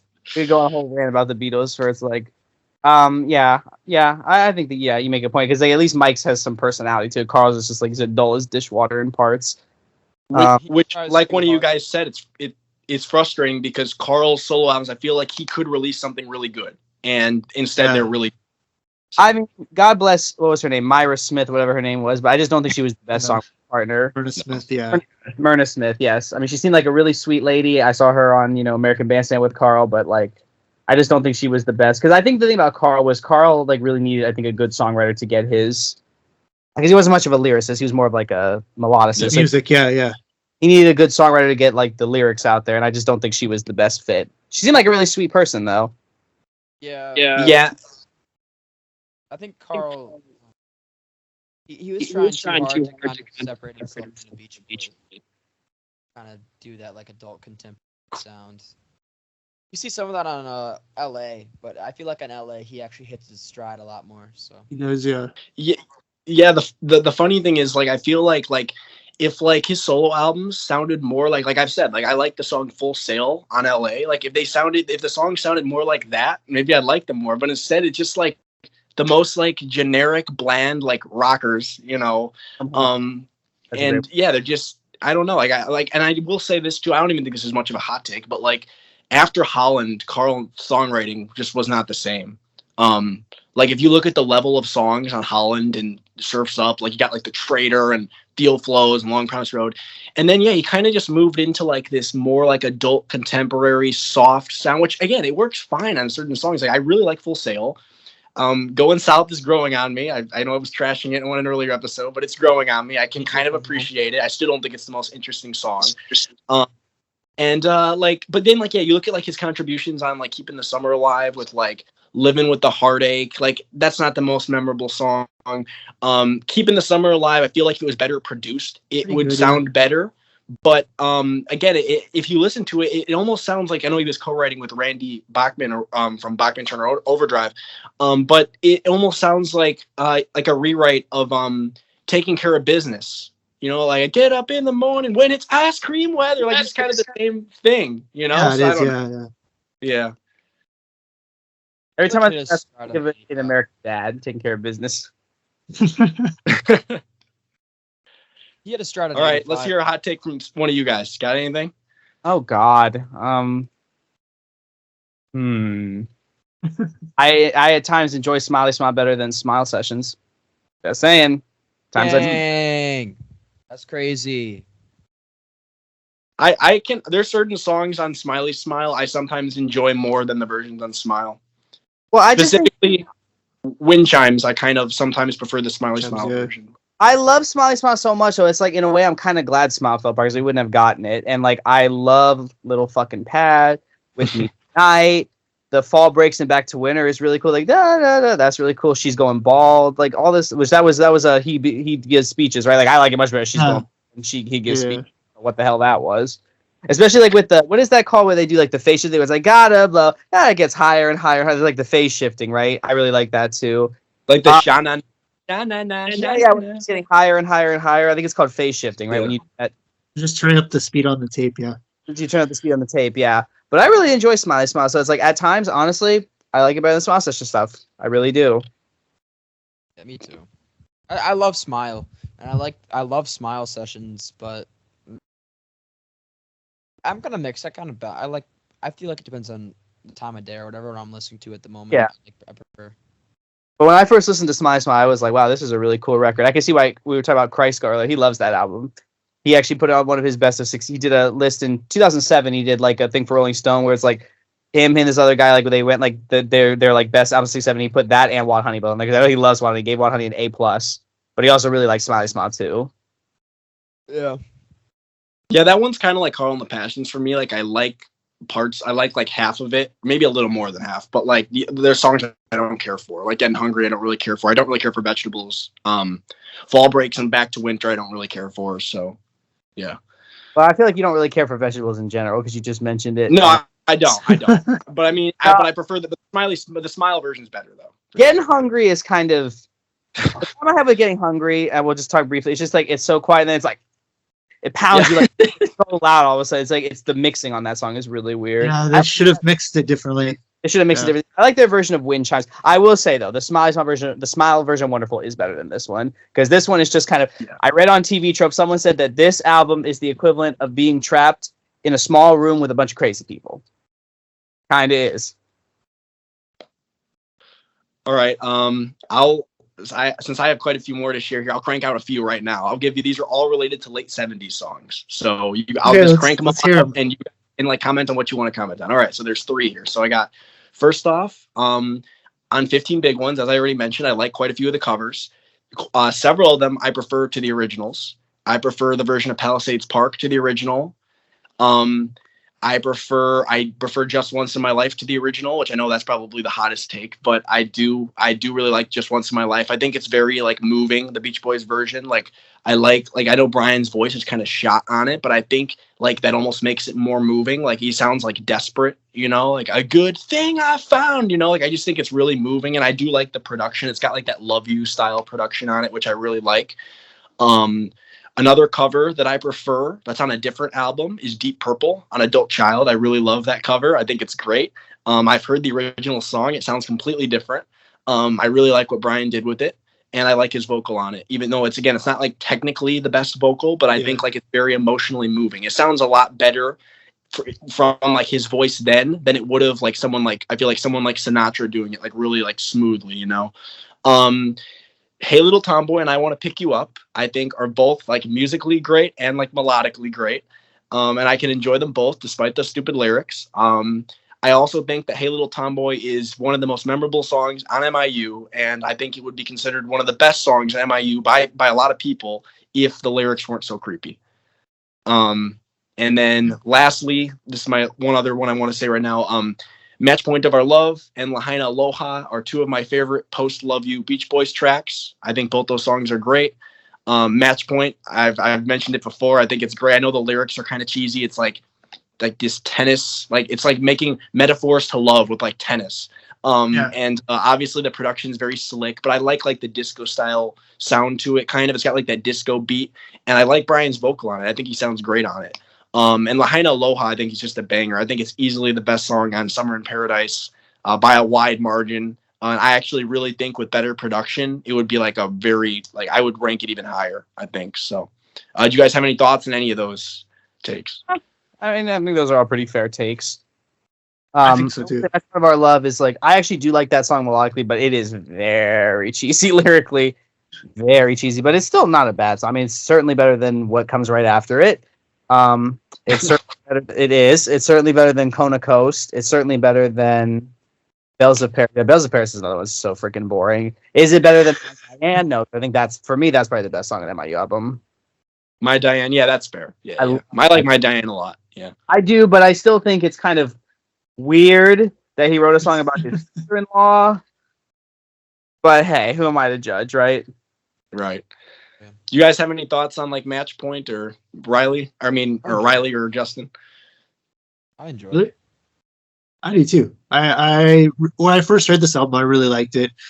I actually was reading a little bit about this that was inspired because they had a table tennis. They were playing table tennis at MIU. That was where that lyric came from. But that's cool. Awesome. Yeah. But yeah, when I first heard this album, I really liked the song, and like Jake said, it has that nice disco beat. It's kind of inoffensive, has a nice string arrangement on it. Yeah, his voice sounds great on it. Like it sounds like he put like real effort into getting his vocal right, as opposed to some of the other material from the last couple albums before this. Yeah. On the subject of MIU, maybe here's a hot take. I think both the covers are kind of eh. Come Go With Me. Piggy Sue and okay. It's kind of eh. Sight. Come Go With Me. Peggy Sue. Yeah, Piggy Sue's eh. Come Go With Me, I think is solid. I don't think it's one of their better covers though. I actually think the originals at MIU for me are quite a bit better. What's our general take on? Because I know I mentioned it a little bit earlier. What's our general take on like Hey Little Tomboy? What do we think of it? Great melody, really freaking creepy lyrics. I would probably never recommend that song to anybody who's trying to get into this group, because if you are not tuned into the idiosyncratic, however you say that word, yes, of Brian Wilson, forget about it. I mean, my God, this is like a song that would get some people locked up. I mean, it's just creepy, and then it's even worse in the original mix where it's like all that weird talking, and then just Glad they mixed that out. Put it with that picture of like them looking like with the beards and creepy at the camera, and like that's just, it's like a Lolita song almost. You know what I mean? Like, like are you familiar with Lolita and like the movie and all the book and all that? It's like that almost. Reilly, what do you think of that song? Same thoughts as you. Oh, okay. Justin? Yeah, same. Yeah. No, like I said, melodically it's great. Lyrically, it's just. Let's be honest. And honestly, like I will say, like the lyrics are like so bad that like I almost like enjoy it just because like I'm like laughing sometimes listening to it, how ridiculous it is. Like the fact that like just the first line in general, just hey little tomboy, sit here on my lap, no more skateboards, put away your baseball. It's like, oh my God, like Jesus. And then like the part 2 towards the end where Mike's like, I'm gonna teach you to kiss. Like, oh God. Like, I really love Carl. The time to turn into a girl, like the way he sings it. I'd love to see the recording sessions for that, to see like just how they reacted to the song when he first presented it to them, and like him getting them to do the different parts. It would have been funny to see. Well, they actually went through with it, so I mean,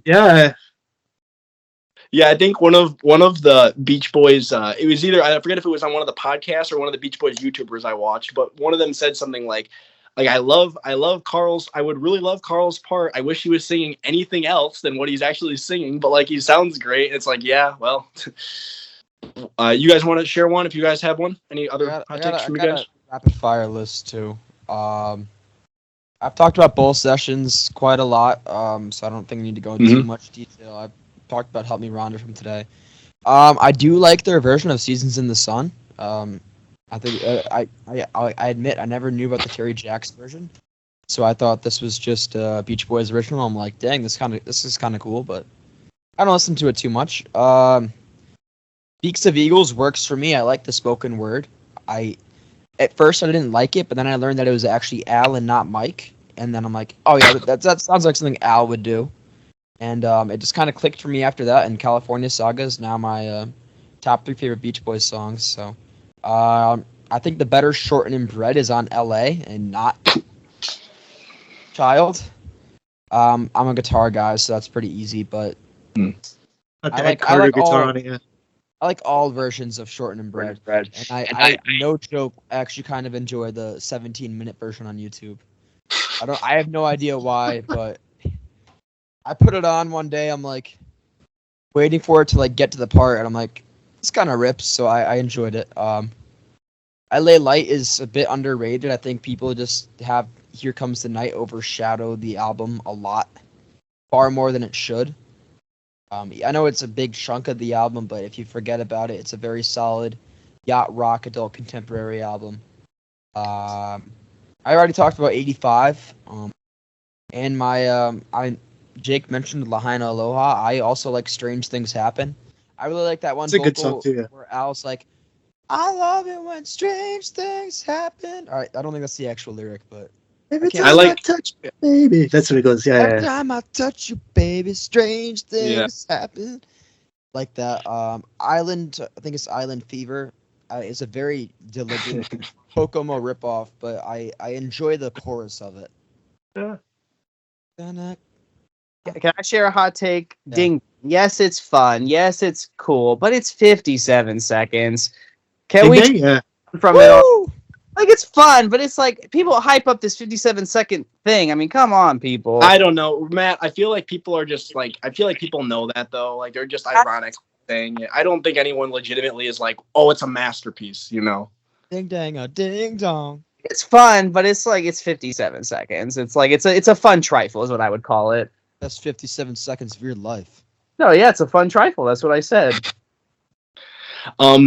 One thing I want to mention, since you mentioned Shorten and Bread, Reilly, I love the on the adult child version, like how like Carl is just like screaming like in the background, like he's like yeah, like what, like I love how much he's putting into this song, like it, like considering what it is, and like Carl's just like giving it his all, and I just think that's really like I appreciate that, you know. Okay, I have one that I want to hear Riley's thoughts on.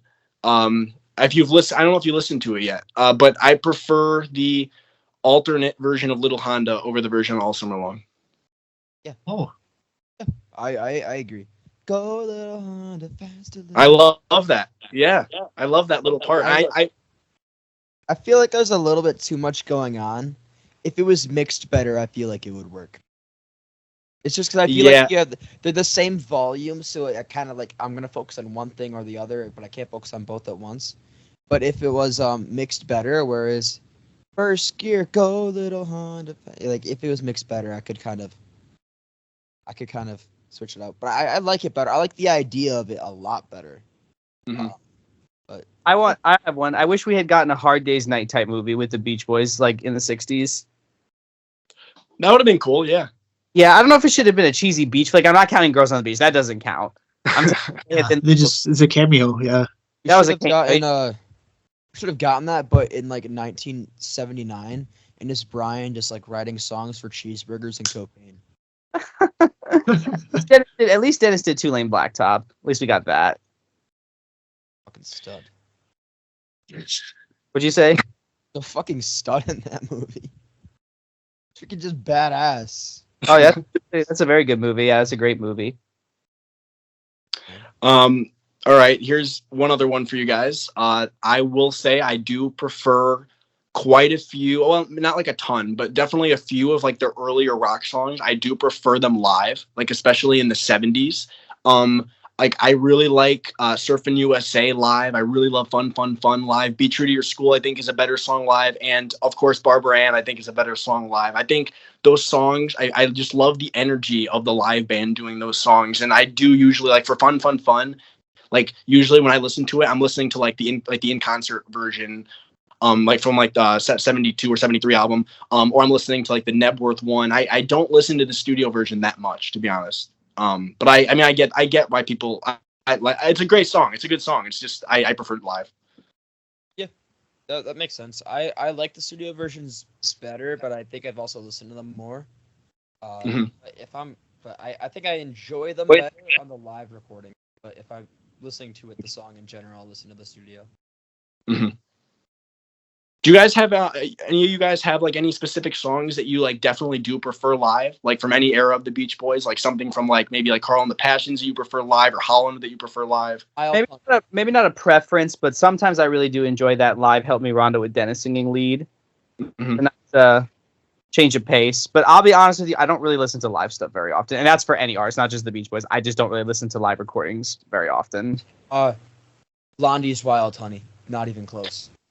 Absolutely prefer the original. Yeah, that's I listened to that not so long ago. That was very good. Guitar solo on that is also rips, and I like the way the guitar changes keys when there is that slight key shift, and kind of goes from that like major solo to like a minor solo. I think I got my. I don't know a whole lot of music theory. I know enough, so I might have gotten that wrong. But the key change when they did that guitar solo hits. Blondie's vocal absolutely rips.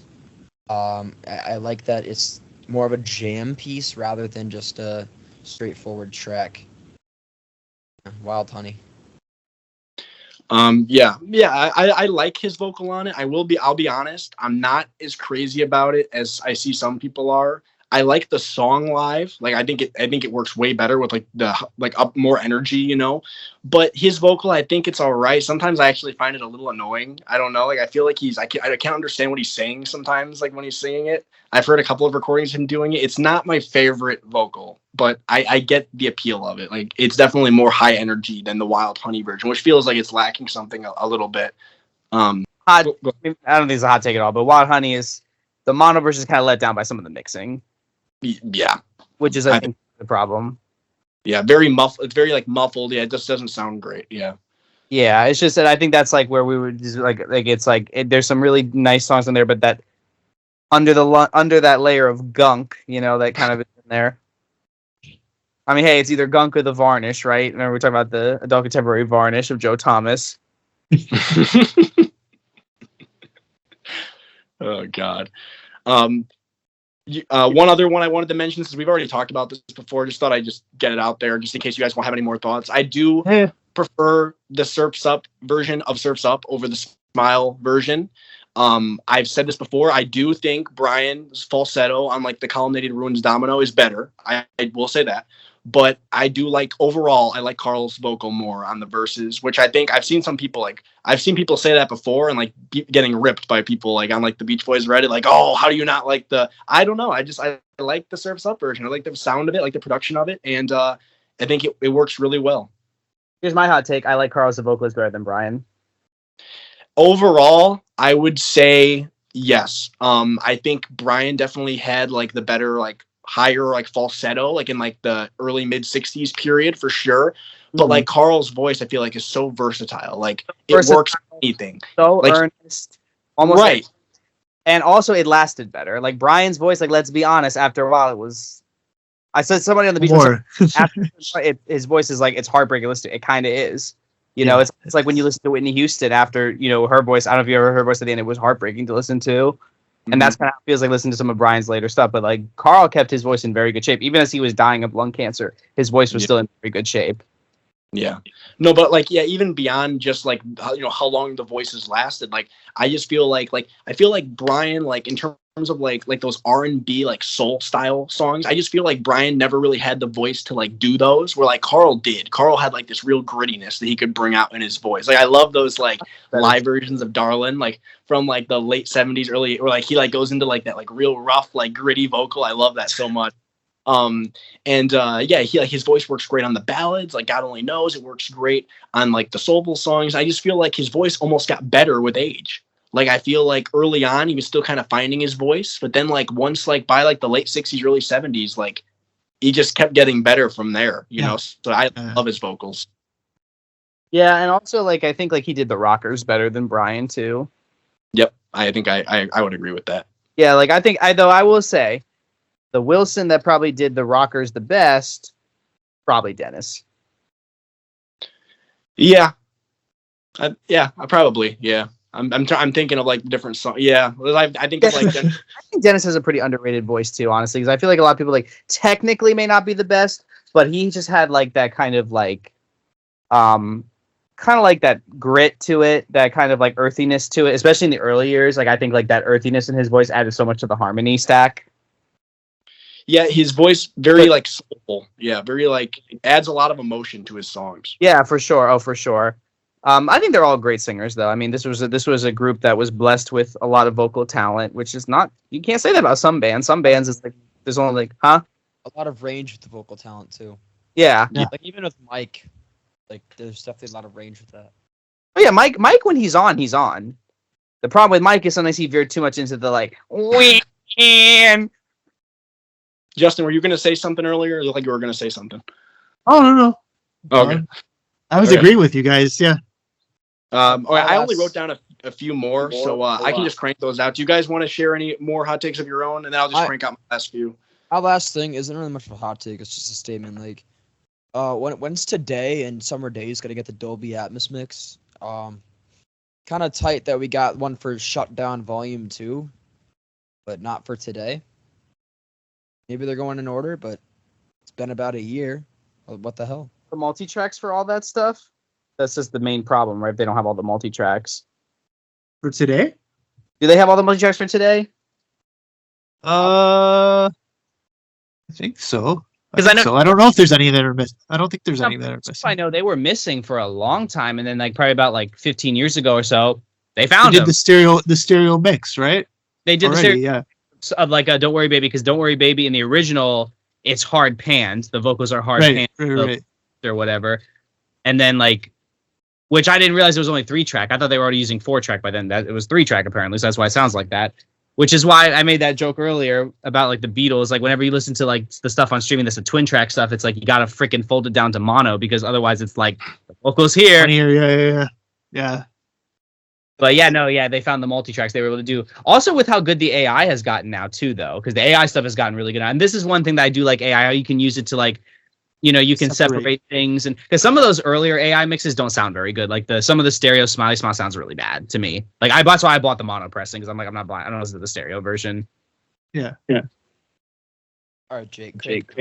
All right, let's crank these out. All right, so here's what we got. So, another Post Love You song that I really love, and this might be my favorite Post Love You song, like from like 78 on. From There to Back Again, I think is gorgeous. I absolutely love that song. I know, Justin, like you're not too crazy about that album. I wouldn't say I'm like, I love the album as a whole either, but that song I think is just so beautiful, and it's one of those few like later songs from them that like it gives me like chills listening to it, just because like it's so like, I love Al's vocal, it's so reflective, the lyrics, you know, that part in the middle where like all the harmonies come in, it's just like sublime. Like I get chills when that comes in. And I love the little outro where it kind of goes into a happier but kind of like melancholic sounding thing at the end. The whole song is just beautiful, and I love it so much. Do you guys like that song too? Yeah. All right. And then the last few I wanted to say, you guys kind of said a few of the ones I wrote down. So I enjoy most of the Still Cruisin' originals. I like the title track, Still Cruisin'. I like Somewhere Near Japan. I like In My Car. Kokomo, of course, and then Make It Big, I think, is a banger. I freaking love that song. I think Carl literally makes the song. Like, he sells it. Like, just his vocal is so just so great, you know, like the Up on the Bright Lights, like he just sounds so good. And on one other song from around that period that I don't think we've ever mentioned yet, like on the podcast, that I also really like is Problem Child. I think that song I love, like, because like it's so cheesy, but like Carl like sells it, like he really gives it his all. I will say I don't like the child vocals, like the yeah, that's very annoying, but like everything else I really like. And I think too, because it's like you have Carl with his sunglasses, blazer, he's classing up the joint, and then everybody else is just like getting fucked over by the little kid, but he doesn't screw with Carl. That's how cool Carl was. Like, yeah, Carl did his best to class up the joint back then, because that's when I think this is around the time that Bruce really started with the short shorts and everything. Yeah, the short shorts, yeah. And okay, so we get Still Cruising. Everything is good except just take a needle and scratch it through Fat Boy song. Got it. Didn't you say you didn't like In My Car either? It's okay. I don't hate it. I was just trying to add it onto the list. Like, it's okay.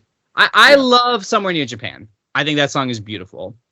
The rest of them are kind of whatever for me, but the Fat Boy song is kind of ridiculous. But I'm just saying, like, so for you, it's like take the vinyl and just take a needle and scratch it through the Fat Boy song, and we're good. Yeah, that's it for me too. Yeah.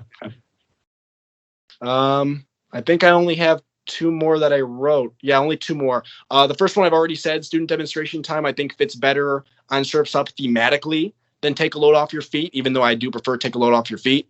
I know, sorry to bring it up again, Reilly. I know it's not your favorite song, but and then my other one is two songs that I think that I do enjoy that I've seen that some people rip on that I just thought I'd mention.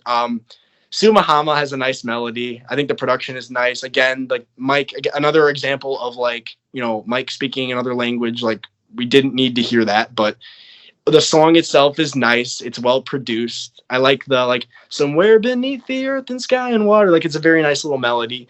And When Girls Get Together, I enjoy, but I just wish it wasn't as long. If it was a little shorter, I actually would like it quite a bit. It would probably be in like my top 4 or 5 on Keeping the Summer Alive, but it does go on a little long for sure. Yes, the other one, I'll throw that one away. Sumahama.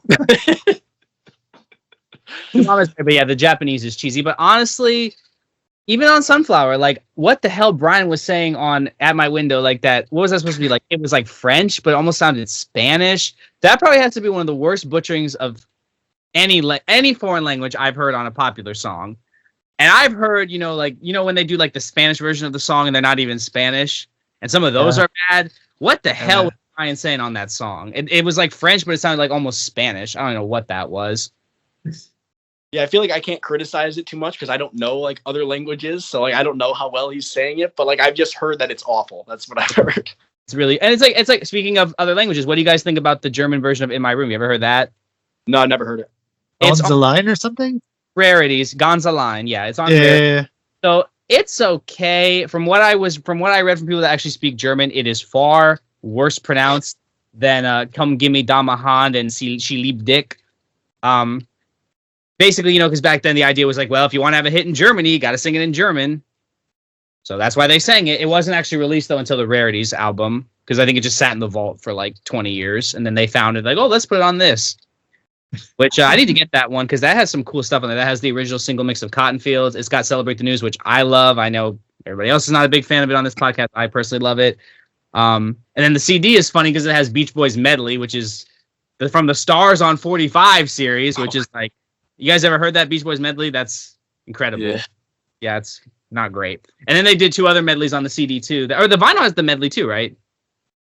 I don't have it on vinyl. I don't know. Does the vinyl have the medley too? Which one are you talking about? Rarities? I'm not sure. I don't have that album yet, anyways. It does. Okay, I have the CD, the Japanese CD, and the Japanese CD has the medley, and then it has 2 other medleys. They made a ballad medley and a longer up-tempo medley. And it's like so that Beach Boys medley that they released, I guess, of like the older songs. It was like just like cuts from the older songs. They actually attempted to re-record those songs in the 80s, like 81. And then it was so bad that they just, okay, let's go back to the older ones and we'll just splice them together. Have you seen them singing on Dick Clark and it's like Brian's lip syncing to Carl's vocal? I know. Matt, you beat me to it. I was literally going to say that. I was going to say there's that performance of them doing it. So funny. Yeah, Brian's like lip syncing it, and like I think like it cuts away, and like you can see Mike like laughing at it because like it looks so ridiculous. I think Mike's like pointing, like he's like, oh my, it's just it's a really funny video. Yeah, but it's just so unconvincing. It's like that is not. Everybody lip synced on American Bandstand, just like almost everybody lip synced on Top of the Pops. Almost everybody lip synced on a Soul Train. David Bowie on Soul Train is fun. I think he was so high on that or drunk. I think he was drunk, and he's just like in his big suit. He's like, it's so funny him on Soul Train. All right. Yeah, but I guess we can wrap it up here. Do you guys have any other thoughts you want to share? Any hot takes or just songs you want to mention you didn't get the chance to? Or no? All right. All right, cool. So thank you everybody for listening to this 9th episode of Good Timin. I hope you all enjoyed the show. Had a really fun time discussing and debating with you guys about all these different hot takes and opinions. And it was also fun hearing your guys' least favorite songs. I think there were definitely a few hot takes there, that I wasn't expecting. So I'm interested to hear everybody who's listening. I'm interested to hear your thoughts as well. So as always, if those of you listening like this podcast and want to hear more, feel free to subscribe or follow wherever you're listening. We greatly appreciate the support as it motivates us to make more episodes in the future. Also, as a reminder, the podcast is available on YouTube, Spotify, and Apple Podcast. So there's plenty of different ways to listen and keep up with the show. So thank you again for listening, everyone, and we will see you all next time. Bye-bye.